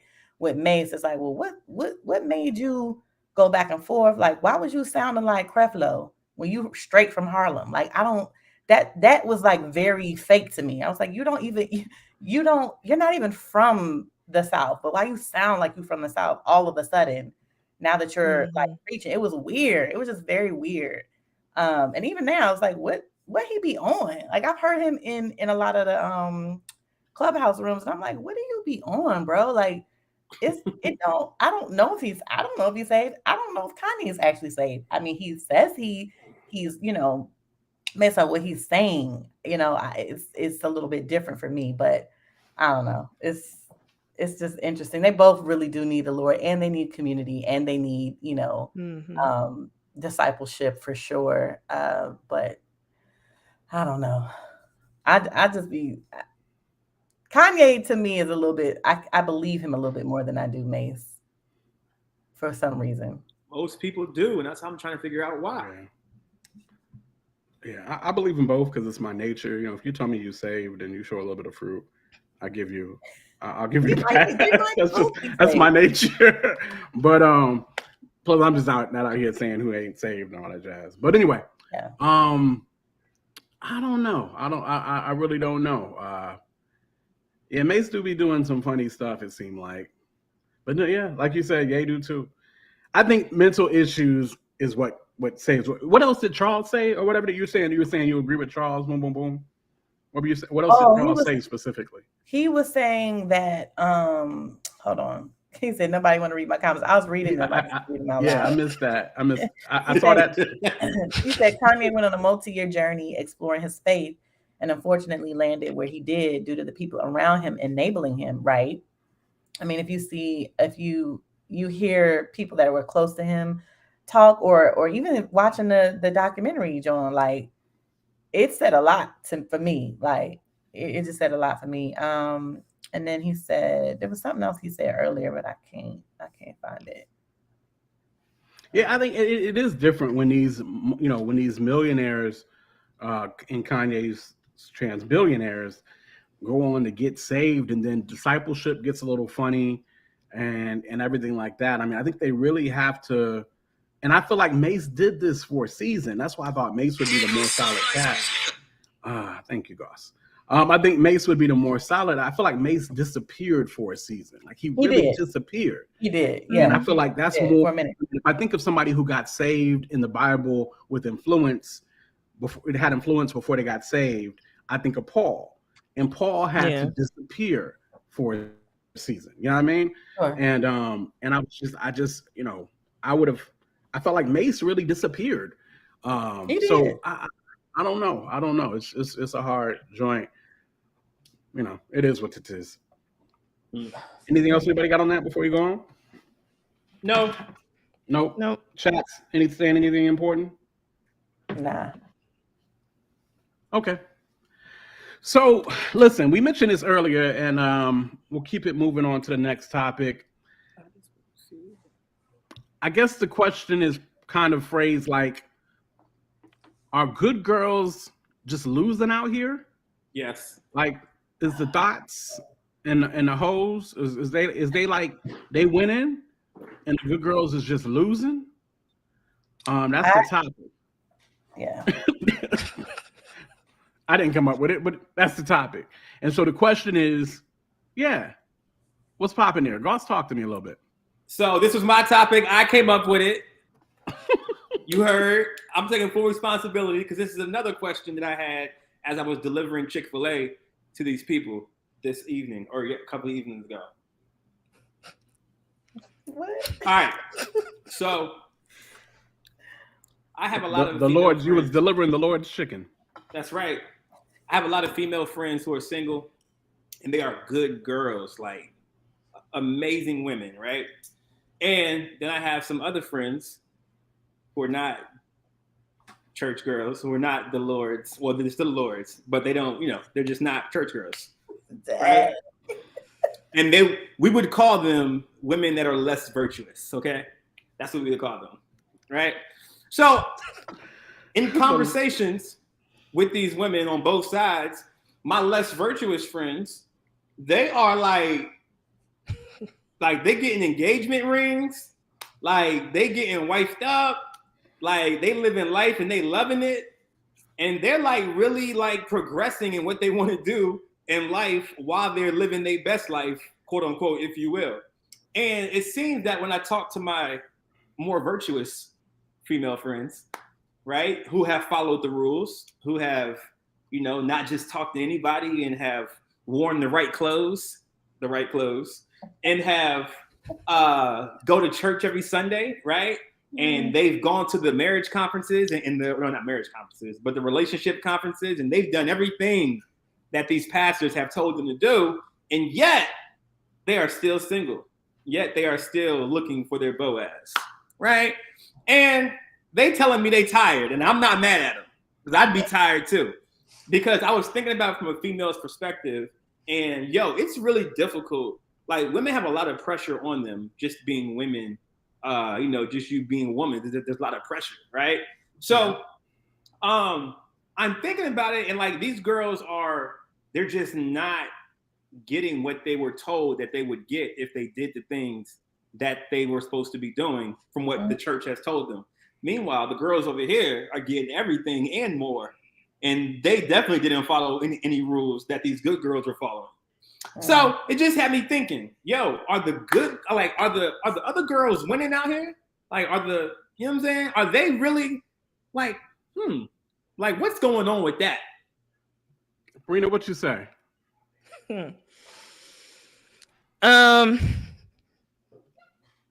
I guess my first thought on this is I don't believe that you could ever be wrong doing things God's way. Even if it looks like you're losing, you're really not. Because until you get on the other side, like you don't know what somebody else's relationship is really like, unless you're in it. So it might look like they're winning, it might look like they're happy. Like that's why, you just got to learn how to be content and not really worry about, changing your standards just because it looks like the other side is winning. So, but what if these looks aren't just looks? Like, what if it's like real life? Like, why do we assume that they can't win because they're doing that? I think, I think we're programmed sometimes as church people, and I'm not sure. And women, please correct me if I'm wrong, but I feel like sometimes we're programmed to think, oh, they just look happy, but they're really not. Oh, they just look like they're enjoying. No, they really legit. What's going on?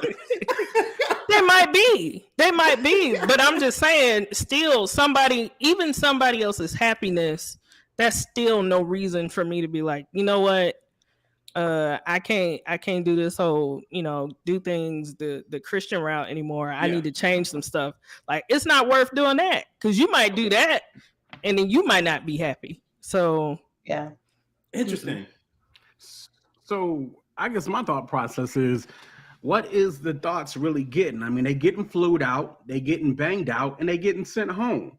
No, you know what I mean? What? Like getting rings, quote. No, I don't think they're getting rings. No, they might get a child. They might get a check every month called a child support payment, but a lot of times they ain't getting rings either. Well, let's be clear. When I first sent this message to the group chat, I said, and now I regret saying it, but I think there's a difference between a hoe and a thought. Because what I'm saying is, I haven't really thought about this. I don't really know. Because when you say thoughts, I mean, yes, the girls that you just said getting flued out, getting banged and then sent back. Yes, I agree. Those are thoughts. But I'm saying when I sent the message out, I was referencing in my head the girls that would be considered hoes who sleep with multiple men. They have multiple partners. They're living their life, party every weekend, whatever. Like, well, not partying, but like the like sexual part of it, right? Like those girls, and like I said, I know both girls on both sides, and the girls on the good girl side, they ain't getting rings. The girls over here, they getting rings. So yes, that's why I'm saying I've seen these girls, more so them, get rings than the good girls. I think that Shannon made a good point. She said they might not be winning in the end because how long are these marriages lasting? But why do we assume that though? That's what I'm saying. I think we can assume by looking at like different statistics or even like situations. Church girls get divorced? Oh, I know. There's quite a lot. But also there are a lot of people who are not in the church who are in marriages and they're miserable as well, like miserable. Mm-hmm. So yeah. I think like, but I know a lot of women, a lot of couples who are in amazing marriages, like more so than not. So you know what I mean? Like, but outside of that, I think somebody said it also in the chat, like no one is discipling these men like in a way where they like that part. It's like I'm like, who is talking to these Christian men out here? Because they out here looking for all the men, a lot of the Christian men that I have seen, they want to be with women who just got saved or not saved or who gonna sleep with them. You know what I'm saying? Right. Like that's really a lot of what be happening. And then the good girls, all my good girlfriends who are single, I'm like, they are amazing women. Like y'all just be missing out. And because they get looked over, because these men out here, these Christian men, they out here looking for a particular type of woman. They got to look like Beyonce or Kim Kardashian or somebody that it's just not realistic. And then, you know what I'm saying? Like, but it's because these men out here is mad lusty, super lusty. Who is checking them? What pastor is, or not even a pastor, what man, Christian man out here is putting on conferences for the men to be right, to be on point, to be ready to be married. It's Mason, the only one I know. Mason, the only one I know who do that. Who? Oh, Pastor Mason. Yeah. But like my pastor do it. So, but but it ain't a lot. It ain't a lot out here. It ain't a lot of pastors probably do. So listen. I think it goes both ways, right? This reminds me. I don't know if y'all, when we were wrapping up the show last week, and Regis was in the chat, and Regis was we was talking about, it was us talking to Regis, and we was talking about we were talking about girls what was the word we were using? I forgot the word we were using, but basically freaks. There we go. We was talking about guys getting caught up by the freaks. Yeah. Remember that? Do y'all remember that? And and the thought and I was telling cats, I was like, yo, be careful, don't get caught up by the freaks, right? Because you'll get caught up by the freak or the freak in her. Because even Christian women's they be having freaks in them. You know what I mean? And some dudes can straight see the freak. Like well, not ladies, y'all understand that or not? I don't know but sometimes we can look at you. You could be as modest, fully dressed, and we see the freak. You feel me? Really? You know, just letting y'all know that if y'all didn't know that. Right? Yes. I always miss it. Oh, yeah. I don't see it. I don't see it. Oh yeah. Yeah. Oh yeah. I'd be surprised. I'd be surprised. So I'm gonna let you know that we can see it. So, but I was telling Regis even in the comments that last week, I was like, yo, don't get caught up by that because you've been seeing the freak and miss out on all the other red flags. You know, whatever the case may be. Sure. So to say this, so you're right. The guys are not being properly mentored or accountable or whatever the case may be. And they're getting caught up by the freaks, probably. You know what I mean? Saved and unsaved, newly saved, whatever the case may be. She says she went to church a couple times. She was like, okay, well, we equally yoked. We can do this. I'm all right. So that's how that one goes in, right? The other side of it is there probably aren't enough Naomis out there either. Okay? That's hard. So I think it goes both ways. Because I think we have tried to get our sisters in church because of men's problems. We've made y'all, quote unquote, become a modesty that kept us from sinning, and we put that on y'all. That's the truth. And so there is a little bit of where Naomi, like Boaz knew what was popping. Do you feel what I'm saying? Boaz knew what was popping. Do you understand what I'm saying? Naomi coached old girl in a way that Boaz knew what was popping. And I'm wondering if our ladies, like I said, we know our guys are falling for the freak and not being held accountable. I think maybe our ladies aren't letting cats know what's popping in a way, you know, in that way. I ain't saying just run up to a dude and let him know he can get it, or let him know, hey, you can marry me tomorrow. I'm not saying that, but there is something that's okay with kind of letting him know what's going on. Mm-hmm. I think they know already, though, quote. Huh? I think they may know already because, like, you only gotta let them know. And because I like talking to my Christian friends who are guys, right? Like, yeah, like we already know going in. Well, this is I guess the stereotype of when it comes to Christian women. Sometimes is that like you really can't just be friends with them because they're trained for marriage. Like they're trained to want to get chose and trained to want to get like. Listen, if we talk for 10 minutes to go on 3 dates, we dating. You my boyfriend.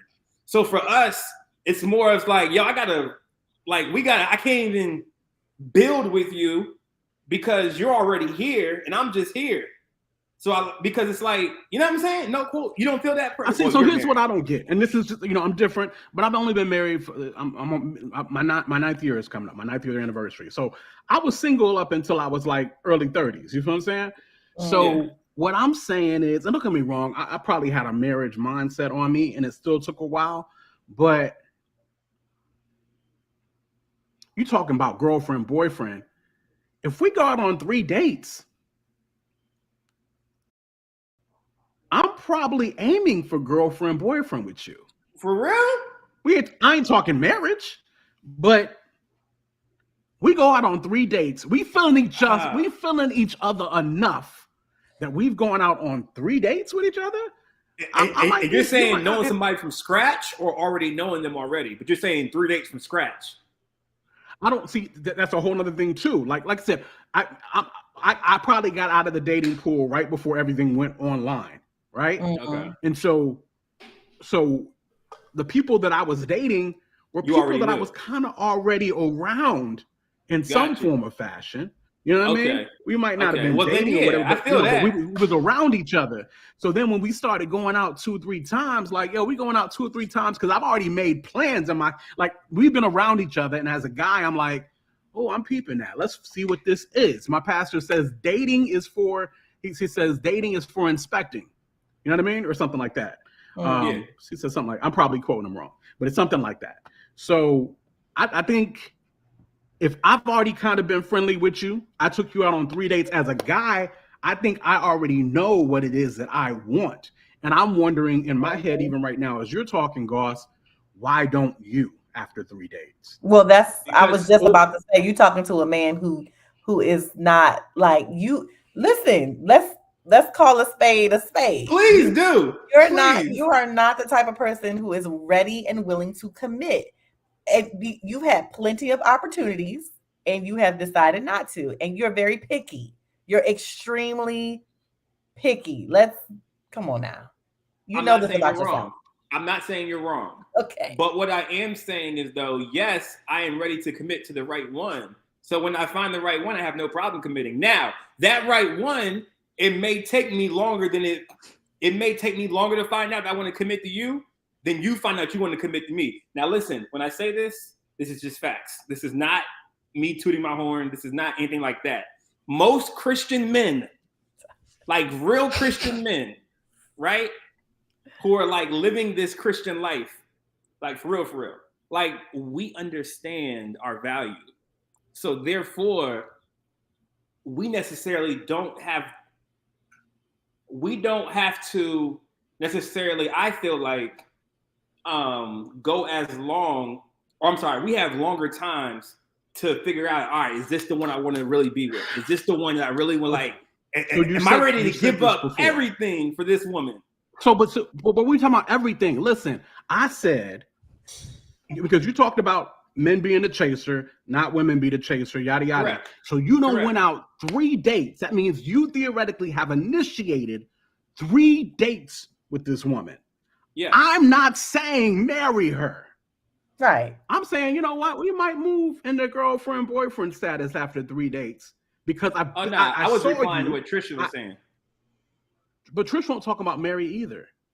Yeah, I wasn't talking about getting married. I'm talking about girlfriend, boyfriend. Commit to a relationship. In 3 dates? No, I don't know that. The first 6 months, that's not even you. That's your representative. Wait a minute. Wait. But that's still girlfriend, boyfriend time period. That's not. We're not talking marriage, guys. We're not talking marriage. So how long you will string a woman along for 6 whole months? It's not stringing. So what are you calling it? No, inspecting for 6 months. Inspecting is kind of, that's what I'm saying. We can do the girlfriend, boyfriend thing and inspect. Listen, you have all rights to leave. That is fine. I'm not mad at that. But I'm saying if I date you, then that means I'm looking to marry you next. So in order for me to date you, it's going to be a process before I call you my girl. But 6 months? Longer than 6 months? 6 months doesn't seem like a long time to me. What? Compared to a lifetime? Boy, bye. He's not like 6 months. My point is that 6 months could be there's levels to this. You know what I mean? There's steps to this. Definitely. You know what I mean? I mean, you don't understand me in 6 months. You don't understand my lifestyle in 6 months. Like you don't know that. Listen. I've been married to my wife 9 years. I don't always understand my wife. I was just talking about understanding people. 15 years. We're not talking about understanding people. We're still learning after 15 years. That's not what we're talking about. But you have a good hold. So I'm trying to manage your expectation. Like I don't know this. Okay. All right. Okay. I just would say. Yeah, because we are totally around the topic at this point, I guess. But yeah, ultimately, I think the issue is. Thank you, Izzy. Guys, shout out to Izzy in the chat. Izzy Faith in the chat, by the way, who moves similar to Corey. I believe guys are not being held accountable, coached, discipled in this manner. I also think that women are not being held accountable, discipled, coached in this manner. And I think the lack of discipleship and accountability on both aspects is probably the issue that we're having. Okay, or whatever the case may be. But girlfriend, boyfriend thing, that ain't, I mean, some level of courtship, that ain't marriage. That's saying, yo, I'm rocking with you. We done been out a few times. We got a little bit of a connection. Yeah. And I think we can make something of it. Now we do the girlfriend, boyfriend thing. You know, we become to the point where we're no longer dating other people. We're quote unquote exclusive. And we kind of finding out what could work here, what could not. Now that's different. And a lot of times. Now that's different too. From what I've learned, because sometimes Black people call it we're talking, which means we're going on dates, which means I can talk to other people. But I've heard some of my white friends say, yeah, we're dating now. So I don't know if that means boyfriend or girlfriend, or if that means y'all just talking, because we call that talking. See, that's why I'm not talking about talking or dating or nothing like that. I'm specifically put criteria around girlfriend, boyfriend, because there's no mistake in that. Yeah. Well, yeah, girlfriend, no, sure. boyfriend is an exclusive situation. That's beyond dating, right? That's the next level of dating. Is what right. And I'm saying that if I'm going to date you and call you, if I'm going to call you my girlfriend, then that means I'm looking to marry you. So therefore, I'm not trying to figure out why I'm dating you. I'm trying to figure out before I even date you. Because if I date you, that means I think you're wifey material. I get that. But I think there's a way to develop a friendship with somebody and you're trying to get to know them and not it look like, oh, I'm like stringing you along, taking you on dates when I'm not. I'm very honest. I know, but I don't know if that, you know what, I'm gonna keep my opinion to myself. But yes, these girls who are out here in these streets, who are for the streets, I see them getting wifed up quicker than the girls who have followed the rules. So I guess the question it brings back I see them getting impregnated. I see marriage. I see them getting. That's what I rings. see mostly. Okay, I'm telling you what I see. So, I see a lot of single Christian women getting pregnant. So yeah, I see. Very true. There's that. I think but a lot of it too is because, and I think you talked about lack of discipleship on both sides. I do agree with that too. But a lot of women, you know, good, bad, or indifferent, they tired. Some women are just tired. They're just tired. And, you know, a nice dude come along and, you know, it go down. Like, you know, but I think I don't know. I really am hurting for my sisters because I know some really amazing, dope single sisters and they out here like, they not out here like looking, but they just like, okay, I mean, like Tasha said, you know, they understand what's going on and they, you know, they know God is faithful. And if there's to be married, then they will be. But at the same time, I'm like, I don't know. It's hard. It's hard to. Was Ruth looking? Was she looking? Was she looking? I don't think so. I think she was looking. I don't think she was looking. She got found. She got chose. I mean, yes, but she made herself known. She That's did. true, but that's not looking. She also knew what was at stake. I feel people like recognize quality. You don't. Yeah, I think that making yourself known element. I believe we are telling our Christian sisters more often than not to make yourself known. No, we're not. No, we're not. When do we say that? I'm being careful with the wording, but she was married before Boaz. That's right, Karen. She definitely was. That's true. She was. He died. Quote, I don't think anybody's saying that though. Like, I don't think nobody's saying just stay in the house and pray for a man and hope he knocks on your door. Like, nah, you got to be out here. You know what I'm saying? How many single Christian ladies is in the house though? Too. I'm just saying. How many are? That's all I'm saying. Yeah, that's another aspect of it too. Hold on, right? Can we? I'm sorry, not to change the subject, but I want to call out Judon's comment. He said, "Personally, I don't want to be discipled on dating. I don't believe anyone outside of God should have any involvement in my relationship with whoever." Now I'm going to challenge you on that. Judon. I'm going to challenge you on that. That's a little dangerous. The Bible is very clear about getting counsel and how wise it is, right? And how safe it is. How safe it is, for sure. But hold on a second. Ain't no buts. Ain't no buts. There is a but. There is a but. No, there is a but. What's y'all made this very clear about 30 minutes ago. Y'all said it's either single or married. So if we're honest, there is no biblical framework for dating. So I can feel him when he says he doesn't want to be discipled on dating, because everything that we've learned about dating is man-made. Sure. Now, if we're talking marriage, then yes, there's a framework for marriage inside the Bible. But dating, that's all up to us. Well, we make these rules. It's still biblical principles that we can follow as it relates to concerning dating as well. I disagree. But where? Either way, show me. I will. Matter of fact, you know what? I will put together something for you so you can know what that verse, is. As Seika Woods would say. Oh Lord! Don't be bringing up his name. Please. Plus, he is not allowed in this and I don't want to speak for Judon, and Judon can make these comments in the joint. But I do. I mean, he said should have any involvement in my relationship with whoever. I feel like Judon was even going beyond simple dating to even more for even. I think he's even saying this in a girlfriend boyfriend matter or in a marriage matter. I believe he's talking more than just even dating. I think he's talking girlfriend, boyfriend, and marriage. I don't want anybody involved in my relationship. Judon, am I right or wrong? Please let me know. But yeah, so that's, I think people should be involved. I'm especially say that for the ladies.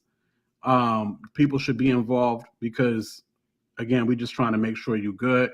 Ladies, guys, people should be involved because whether or not you believe you need it or not, people need to make sure you're good too, whether or not you understand that or not. And to an extent, when cats do want to just isolate like that, it worries me a little bit, just a little bit. It does worry me a little bit, especially as a guy, because in my brain, when I was younger, I know Judon is older like us, but when I was younger, if I wanted to isolate too much, it's because I wanted to control that situation. Mm-hmm. That's my thought process. And it brings about a lack of accountability. You know what I'm saying? Like when you're in those close-knit relationships and you're isolated, like so many things could go down and you don't have that support system that we all need. You know what I'm saying? I'm not saying even aside from dating, right? Even in just like some regular old friendship type stuff, it's always good to have a community who can, you know what I'm saying, just surround you and give you some biblical wisdom. Stephen the Levite dropped a scripture, and I'm assuming he meant Proverbs 18:2, because Proverbs 18:1 says, "Unfriendly people care only about themselves; they lash out at common sense." But the 2 says, "Fools have no interest. Fools have no interest in understanding; they only want to air their own opinions." So I'm assuming he's dropping the scripture when I asked what scripture shows us how to date, and I would say if that's what you were doing. The second one, I think he was more so. His scripture in there is more so talking about what I was just talking about people desiring to isolate. As I think what it was. So Judon says the Bible gives me biblical wisdom, and the Bible says in the counsel of the wise there is safety. It also says do not forsake the fellowship of the saints. On and on and on. Mm-hmm. Like we need each other for stuff like this. There's a certain way of you see mentorship in the Bible a lot. You see. So you're not supposed to do this by yourself. By 100%. No. Yeah. So that's what I would say concerning that. But yeah. There's definitely. We probably definitely at this point let the world's way of dating and relationships fully infiltrate kingdom and church at this point. And that's probably the reason why we have the issues. That's probably one of the main reasons why we have the issues we have. Oh yeah, no doubt. I agree. No doubt. So, like I said, I mean, ultimately it's the same risk theoretically as it's been, right? Like risk in dating haven't changed, right? The way of dating has changed, maybe. The initial contact of dating has changed, maybe. But it's always been the same risk. You could always end up with a no good person at the end of the day. That's not changed, right? Mm. That was always the case. For sure. You know what I mean? So for sure.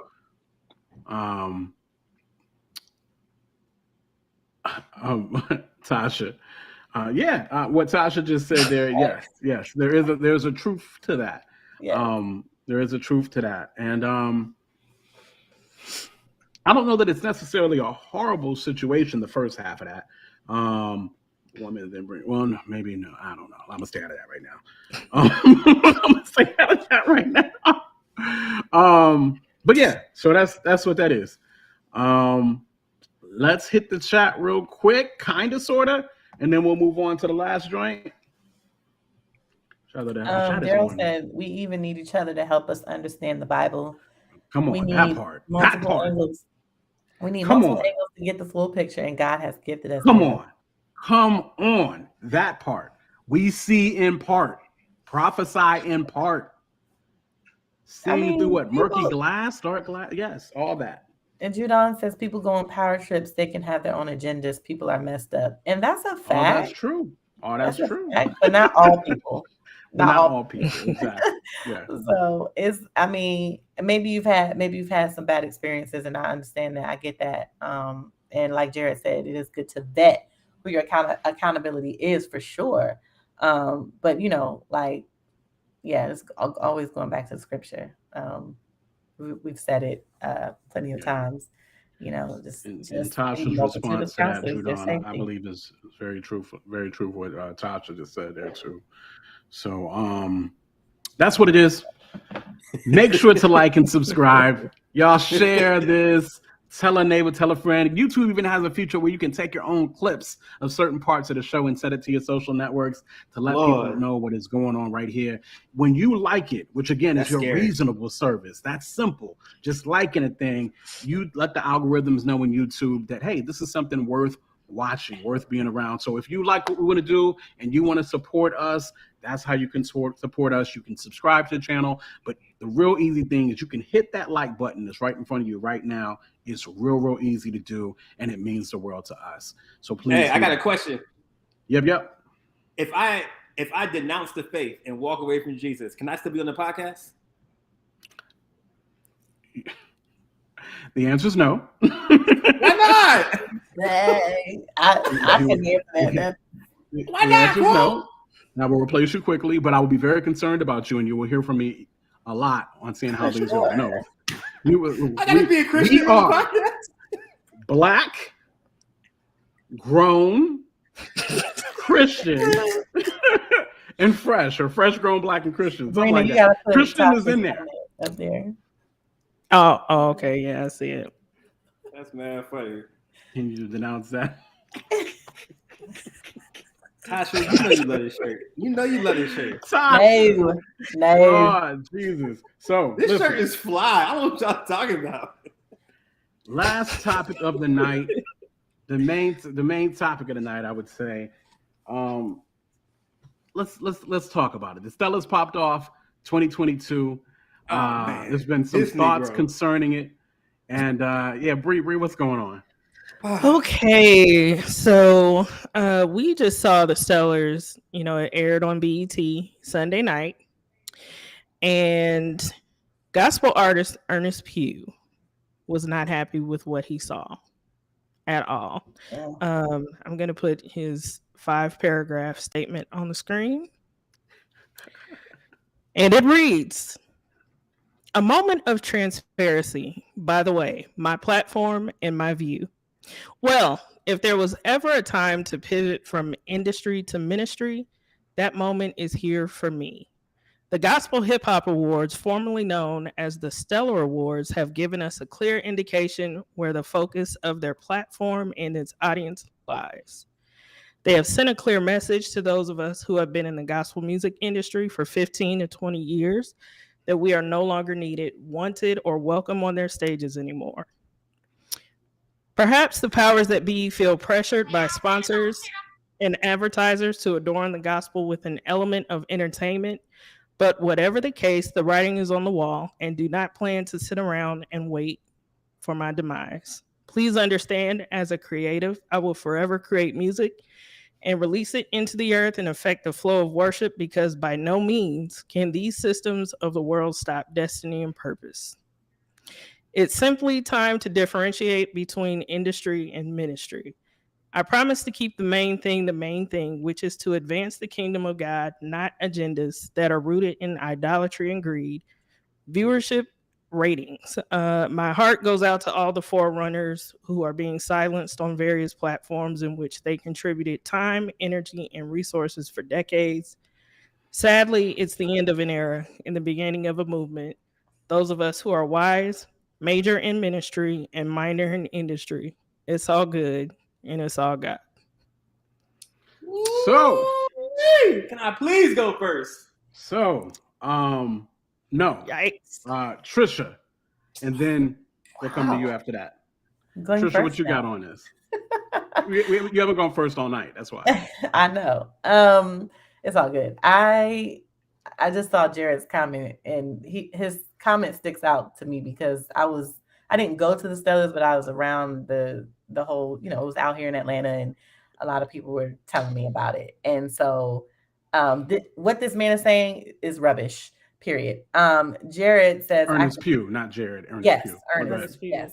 I can speak on this personally. I went to the Stellars this year. Believe me, I felt like the gospel side treats CHH like the step kids. And that, like, so I think there's two things. The Stellar Awards did big up Christian hip hop way more than they ever have. Okay. Amen. Great. Amen. Yeah. I think that's like amazing because they deserve that. However, the way that they were treating a lot of, specifically God Over Money, and there's some other folks sprinkled in there. I mean, they've never really like given CHH a lot of respect. And I think they had to do it this year because people have complained about it, and I think they see how much of an influence CHH is, or has on a lot of Christians. And I feel like they had to do it. But all in all, I mean, the Stellars is about the gospel industry. It's not about the fact that he even tried to make it a gospel hip hop awards. Like, come on now. I didn't even watch the award show, and I know that that's not true. So, yeah, I think he's just feeling some type of way for whatever reason. That's what it is. What it is, Goss.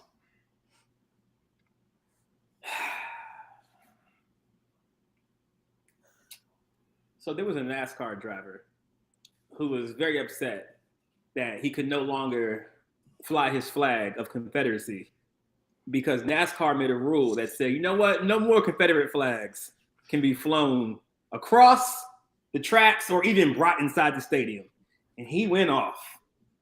He went crazy because there was a group of people, mainly black people, who were having an uprising, and white people seemed to find out, oh, we've been oppressive over these last years. Didn't even know that.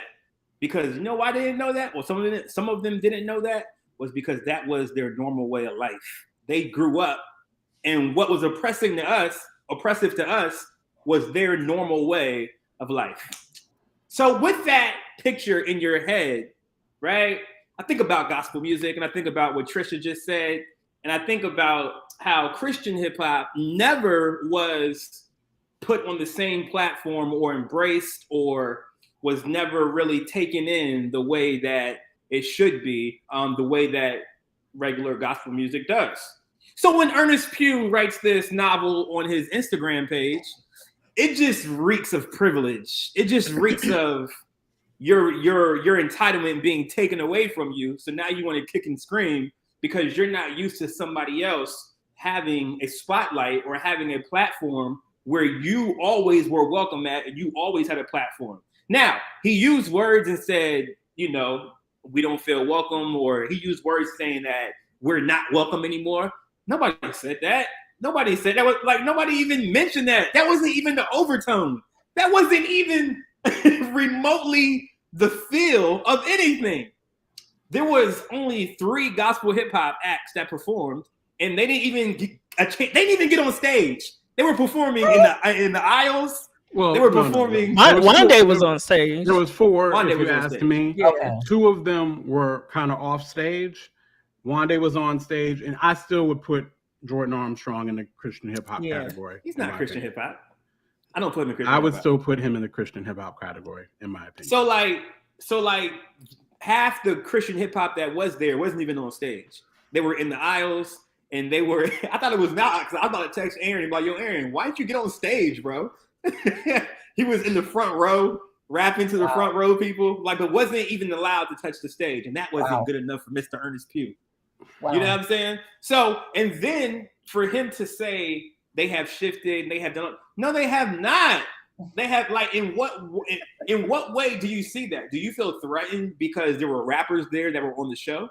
Do you feel insecure about your style of music not being able to be on the show? Because there was still very much your style of music that dominated the whole show.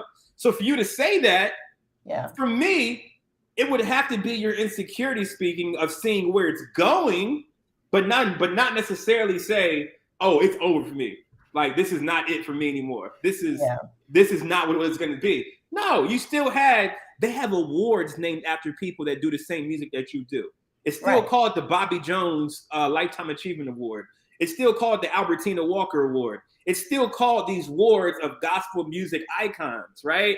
So I did not understand why he felt the need to make the statement the way he did. Now, he came back on live and he cleared it up. And I watched the live that he was saying. And he was basically saying that, you know, he just feels like, he said he was in the military for 20 years. And then God told him to pivot and get in gospel music. And he said he's been in gospel music for 20 plus years. And now he just feels like the writing's on the wall to where it's time where gospel hip hop is taking over. And I don't think Christian hip hop may not ever get to that place where they're taking over. But just because we got a little notoriety, a little, you know, whatever in the sauce, we got a little stuff in the sauce now. Why do you feel threatened? Because at the end of the day, you guys still have radio. You guys still have the infrastructure. You guys still have the big concerts that come. You guys still have everything. And why is it that even if we have the radio, or even if we got our own show, or even if we got these things that were significant, why do you see this as a threat enough for you to leave? Right? So I'm not understanding quite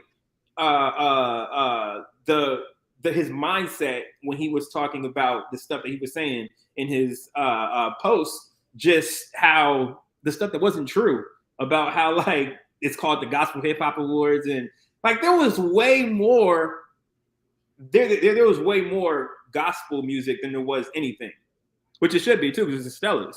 Yeah. So I don't know what Earnestpugh was thinking when he said that. I just think he feels threatened. I think he feels his privilege being taken away.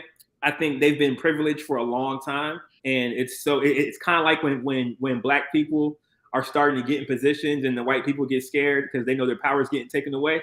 It feels kind of like that, right? It feels like that. So it's sad to see that he just can't adjust, or he can't enjoy it, or he can't clap for us because we finally got a look that we've been striving for. So it's sad for him to see, for him to say that he has to pivot completely out the genre in order, you know, for him to feel happy about it. Yeah. Indeed. Rena. I've been thinking about this ever since I saw his post, and it's like there's an Earnestpugh in every generation, because it's like, you know, the old saints got upset when Walter Hawkins made "Oh Happy Day," which is crazy. The church world was even more upset when Commission had like their very first album cover and they had on jeans. Like, that was a problem. A mess. And it's like, you know, Kirk went through it, Dietrich went through it, J Moss went through it. It's like if the song doesn't have like a Hammond organ behind it, it's worldly. If it sounds anything like R&B and nothing like what you would hear on a Sunday morning, it's worldly automatically. And it's like, that's crazy, because I've heard a lot of choir songs, and you listen to the lyrics and some of them are like just full of doubt and unbelief. But you can get some Christian R&B, you can get some Christian hip hop that has a lot of encouragement in it, that has the gospel in it. So just because you don't like a style of music, because he did say that they could have had more choirs and quartets in the show. They didn't need rappers. They didn't need dancing. Quartets? Yeah, that's what he said, quartets. And I'm just kind of like, no, we didn't need the caravans. It's 2022. Like, the sound of music changes, and it's like, They just gonna have to get over it. But this, he's a clear indication of why a lot of youth ministries are failing, because of people who are sitting on boards that think like him. Yeah, it's crazy. Amen. It really is. Amen. So this wasn't going to be any kind of argument here. I think we're all going to be on the same page with this, of course, and it was to be expected. Y'all, I enjoyed the Stellar Awards. That's what's that. That's a whole statement for me. Yeah. Okay. I enjoyed the Stellar Awards. Like it's almost. I'm trying not to go too much hyperbole here, but I think the Stellar Awards might have been like what I always have dreamed for it to be. Production value, just the way it flowed, the mixture of different genres, and I really enjoyed it. And it's really, I think they should continue on this way. This is the way, in my opinion. And Earnestpugh, he released some videos or whatever to further clarify, but it was the low-key shade that he threw that really got me. You feel what I'm saying? There was a lot of low-key shade in the video and stuff like that. It's like, while I support, I support this or I support that they can do whatever, but boom, it was just, all kinds of stuff like that. CeCe won an award tonight. Yolanda Adams was on the stage. Ricky Dillard got it was still the usual suspects for the most part. There was just a more fresh, because honestly, I mean, there was even beyond the hip hop, it was so much younger. Just the gospel in general was so much younger. And I enjoyed it. I really enjoyed it, and I've never said that about the Stellars. I'm usually for many years I just would be backstage at the Stellars working. I would never even really watch the show because it wasn't worth watching to me. I would just be doing radio and media stuff in the backstage. So he's old bitter, man. You don't never see Kirk like this. Kirk ain't never made a statement like that. But that's why Kirk is a legend, and his longevity is going to be as crazy as, and that's his relevance is what it is, because he would never make a statement like that. Because Kirk can pivot with the times. Absolutely. Yep. Absolutely. You know what I'm saying? CeCe even pivoted with Erica Campbell. You can't tell me she ain't pivoted. Always. So I mean, it was good to see. This was, if you get a chance to find, if you haven't watched it, to find a BET subscription or whatever you got to do, because I had a hard time getting to it. But if you get a chance to watch it, I encourage everybody to watch it. It was very well done, and it was fresh, and it was young, and it was the future. You know what I mean? It was definitely, it put me on to some artists. It just made me real confident. Ty came out, Trebet, and just, he opened the show like nobody's business. Everybody really did their thing for the most part. It was a really good show. I don't even want to focus. There are a lot of people who think the way that Earnest thinks concerning this. But these same people, right. You know what I mean? Like I said, what gospel music was in the early 1900s is different than what it was when they were fussing at Ray Charles for bringing certain sounds into gospel, to what it was in the 80s when, like I said, where, like Bree said, Commission was getting hollered at for wearing jeans, and don't even mention what BB and CeCe was going through in the 80s. Don't even talk about that. You know what I mean? Boy. But now Commission and BB are considered, and BB and CeCe are considered gospel legends because time moves on, the music progresses, different things of that space. It's a fact. Everything continues to live on and move on, and things are going to change. And cats wanted to say, well, this isn't worship, or this, I couldn't worship to this, or they weren't praised. I'm like, look, just because you can't worship to it, don't mean nobody else can. Get out of here. Listen, it's so much to it. But beyond talking about Earnestpugh, it was a good show. It, like, this production, everything was stepped up a notch. I don't know if it was BET, Stellar TV is about to launch, and they're doing their thing. the money that they're getting. I mean, I think they had to go younger because the sponsors maybe even wanted them to, and they did, and I think they did a good job. It was a really good show. What did y'all think about the show? For those that watched the show, yeah, the show was fire. I even enjoyed the older artists like the Ricky Dillards. Yeah, he got his presentation for his came out with the choir, did his thing. He said, "I'm gonna do it." He did his own tribute. He did. That was fire. I like that joint. I thought Erica Campbell's performance was dope. The little thing at the end with Leandra, Zaccardi, and who was the first dude that came out? I don't know the first dude that came out, but they killed that joint for when Kirk did the song. Kirk's record, Kirk and Maverick City's new record. Yeah, Bless Me, the Bless Me joint. But the way they closed the show was super fire. Doe killed it. Oh my God, Doe killed it.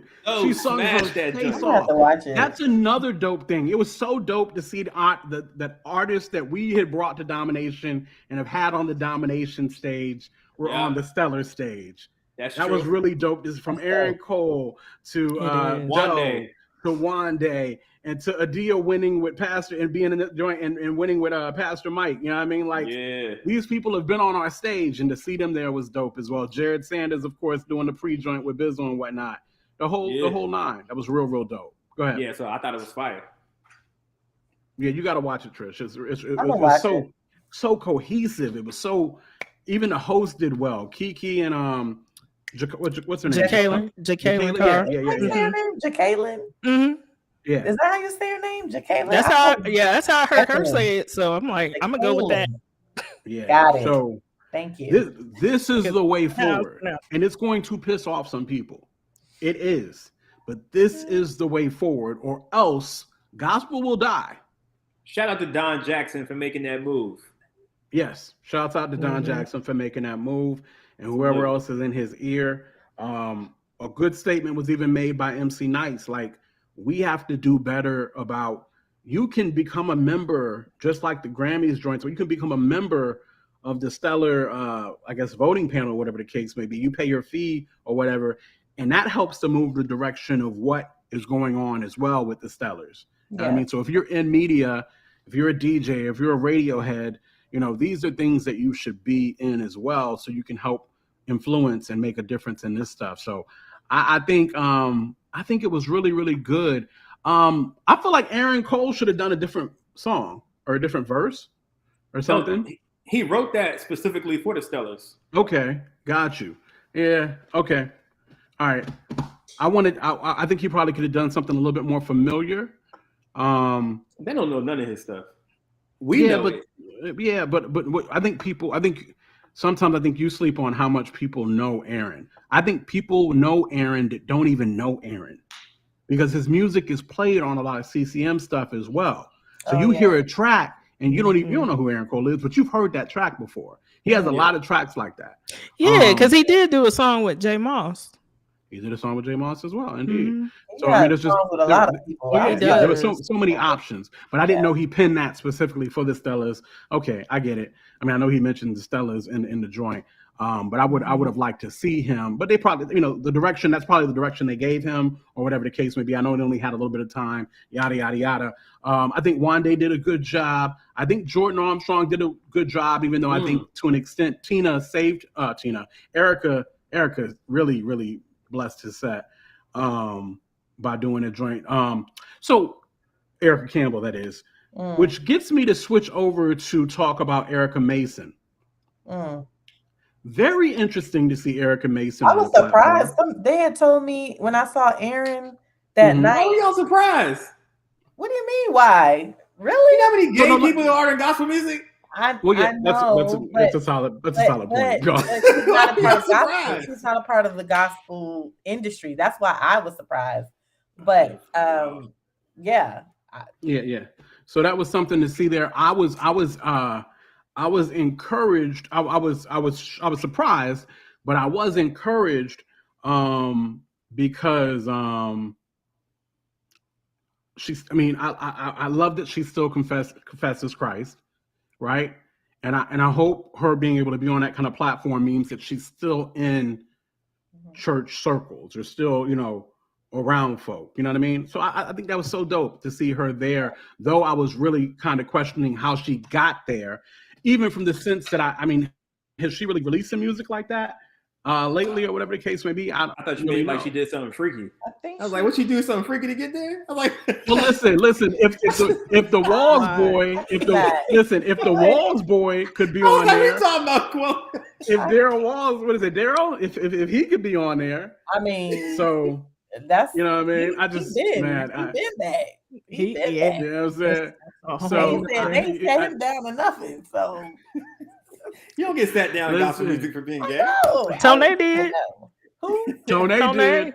He was. Did he know? I think he set himself down. No, he Tone. He got shows canceled and stuff like that. Just Tone is a different. Like I said, Tone. What probably really did Tone in is who he is.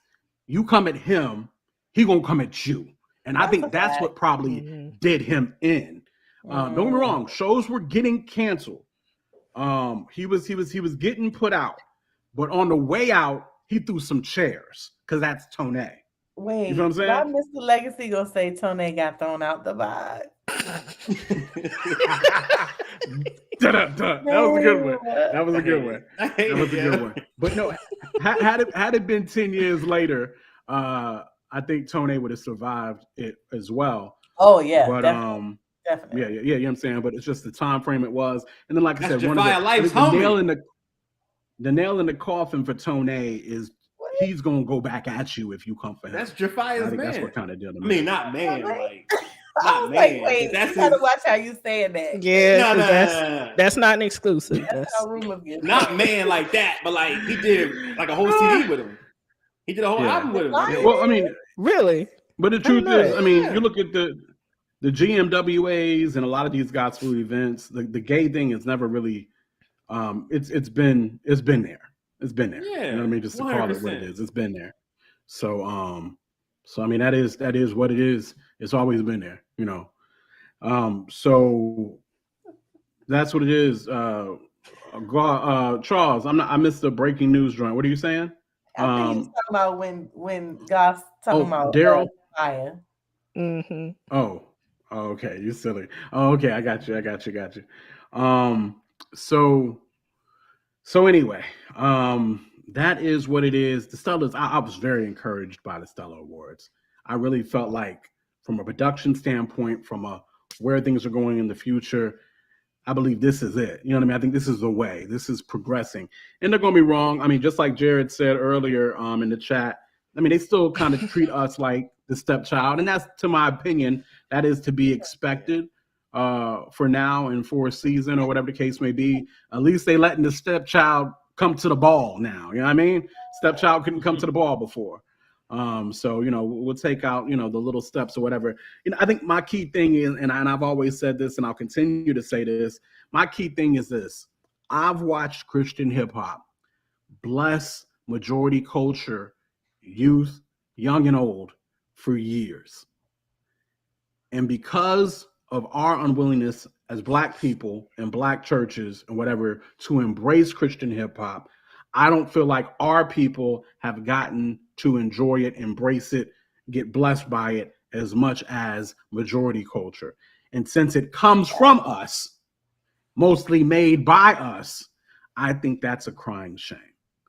And stuff like this allows for those things to start changing. Because when these artists are now on the stellar music stage, that means that possibly radio could start playing them a little bit. That means that possibly youth pastors, whatever the case may be in the Black arena might start booking them even the more. You know, so that's what I'm looking for, is for Christian hip hop to impact Black church the way it's impacted white church for the last decade, or decade or two. You know what I mean? Last couple decades. You know what I mean? So that's what I'm looking for, and I think that this further pushes that along. The gospel industry is struggling right now. Okay, they are struggling, and so they're trying to grasp at everything. I think this is the right direction, and hopefully this changes a lot of other things connected to the gospel industry, whether it comes to radio, labels, whatever the case may be. So we shall see. Any other thoughts on that right off? No, I'm just fading. Fading? Fading. Could you not tarry for another hour? No. I ain't got it in. I ain't got my coffee. Last week when I had that coffee, I did not go to sleep till 4:00 in the morning. I was miserable. That's OD. Wow. Yeah. Miserable. Wow. And listen, let's give the Stellars a little credit too. The Stellars have been inching this way. Okay?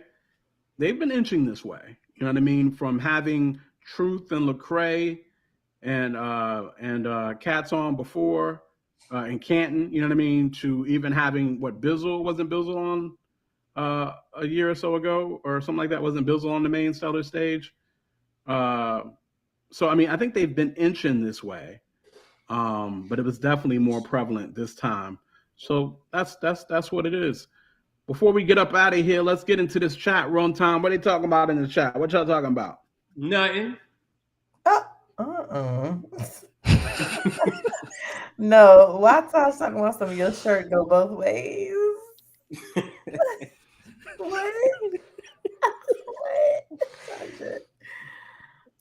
No, I'm not faded. I'm fading. I'm not even gonna do Tosh like that because I don't know why she's talking all this trash.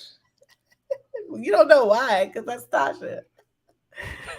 Oh gosh. Izzy Pace says CH was a well of sound theology, more so than gospel. That's a fact. Mm-hmm. I hate it when people come against it in preference for gospel. Oh, Judon's going back to his earlier statement. He said, "Don't get it twisted. I wasn't saying I would never seek counsel if I needed it. I'm saying no one can approve of who I'm with when we see each other where we go." Bruh, it's time to go, man. It's time to go. He went back 3 hours, 2 hours. We ain't going for 3 hours. I get what you're saying, Judon, and I don't think nobody could necessarily. You're grown to a man. You got to make the decision from yourself. When it comes to who you want to be with and all that jazz. We're just saying it might be wise to have, cats around to help you vet or maybe see things that you might not be seeing. That's just how it is. When you so close to the situation, you just don't always see everything. And I don't mean somebody can't advise you and you got to change your mind on a thing or whatever the case may be. It's just, get more information. You know what you know. Mm-hmm. And Mr. Legacy Jones said Corey got Scarface vibes tonight, and he's accurate. That's accurate. Who's Scarface? Scarface. Have you never seen the Scarface movie? Have you never seen it? I thought he said Starface. I was like, who's Starface? It did sound like you said Starface. Oh, no. It did sound like you said Starface. She's tired. Yeah. She's tired. I am very much tired. What did Tasha say that got you crying? Kiara and Tasha. All night. Listen. All night. Y'all had me all night. Whole time. Listen.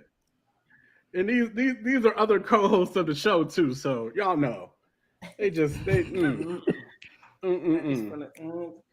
had bars, did he? BBJ was okay. BBJ. I wouldn't say I don't know about bars.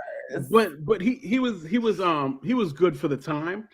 He was good for the time. I mean, we're talking 04, 03. I'm mad because I'm fat like that. Charles, we were listening. Biggie, he did say that. He did. Fat meant a whole other thing though. Back then in 02, 03, 04. But Tasha said your shirt is fluid. No. My shirt is fly. I've been getting compliments all day. You know what I'm saying? Y'all know y'all love it. That's the thing. Y'all know y'all love it. Like, I don't know why y'all hating. Nobody's hating. Only black people. Black people. We're gonna joke you no matter what. Yep. you gonna get joked no matter what when it comes to black folk. You know how that work out. That's a fact. So listen, that is what it is. Again, y'all, make sure to like and subscribe to the Tastemakers Pod. Tell a neighbor, tell a friend what it is we do right here. Really? Yeah, tell a neighbor and a friend. Yeah. And a relative. Bro, we've been giving y'all overtime the last 2 weeks. Like this is like exclusive content. It is, and it's That's entertaining. True. It is. And it's entertaining. And it's entertaining. And it be low key after dark. Tastemakers after dark. And after we done worked 8 whole hours, look. Come Look, on. I'm tired. Okay? Come on. I'm here for y'all. Listen, I need y'all to understand. We be out here sacrificing a lot. You know what I'm saying? Come on. I just need y'all to know. Like, tell the people. Preach that. Because you know what I'm saying? We ain't doing this. We are doing this for free. But I need y'all to know, like, we're putting in time. A lot of time and a lot of effort. Okay. So please support us, support Quote. You know what I'm saying? This is his vision. But support us all. Okay. Get your life. Get your life with us. Get your life with us. So. Oh, we forgot to talk about Irv Gotti. Well, that's next week. We'll talk about Irv Gotti next week. Definitely got to talk about Irv Gotti in one of these coming weeks. Yeah, I ain't watched it either. I didn't finish the drink shots. Bro. I love Irv. Yeah, Irv is something else. Yeah, you got to watch that documentary too. He had a documentary that started last night. Yeah, you already watched it? Mm-hmm. Yep, watched episode 1. Coming in my neck, y'all. Tell Charles to leave me alone. What he said? She tired because she spent an hour from replying for Yeezy. No. That is funny. No. That is funny. Yeah. Listen. Our year anniversary is coming up at the end of this month. I believe it's going to be our August 31st show. You don't want to miss that, y'all. We got some things lined up for y'all. It's going to be really, really crazy as we laugh and have a good time over just what the last year has been like. And of course, we've got a lot of things prepped going into year 2, surprises for y'all. You definitely want to keep in touch, keep tag, hit the subscription, hit the bell. There we go. Hit the bell so that you know when we go in live and different things of that nature, or when we post different things as well. So make sure to do that as well. But yeah, I think that is it. Appreciate you guys all for hanging with us, from Mr. Legacy Jones to Charles to Tasha to Kiera to, of course, Stephen the Levite. I know J.R. Storms was in here earlier as well. My man Kenny was there, and Izzy Faith, Rel Jasper, Shannon's been in here chilling out. Jared Sanders in the building. Judon. I'm sorry if I missed. I think Erica was in here. Anybody I might have missed, I'm sorry. And for all those people to just be hanging out here and don't be commenting, we appreciate you guys too. It is what it is. That is Trisha Bell. That's Light Skin Corey. That's your girl Brina. They call me Quote. We are the Tastemakers. And we'll see y'all next week. Peace. Gang. Tastemakers. Classic. We do more than make a living. We make a life. When everything is dark, we are the light. We are the Tastemakers. Aight. Let tomorrow tell the stories that we make tonight. We do more than make a living, we make a life. When everything is dark, we are the light. We are the Tastemakers. Aight. Let tomorrow tell the stories that we make tonight. For the movers and shakers, for the new Tastemakers, sommeliers came out to play. Classics in the current day. For the movers and shakers,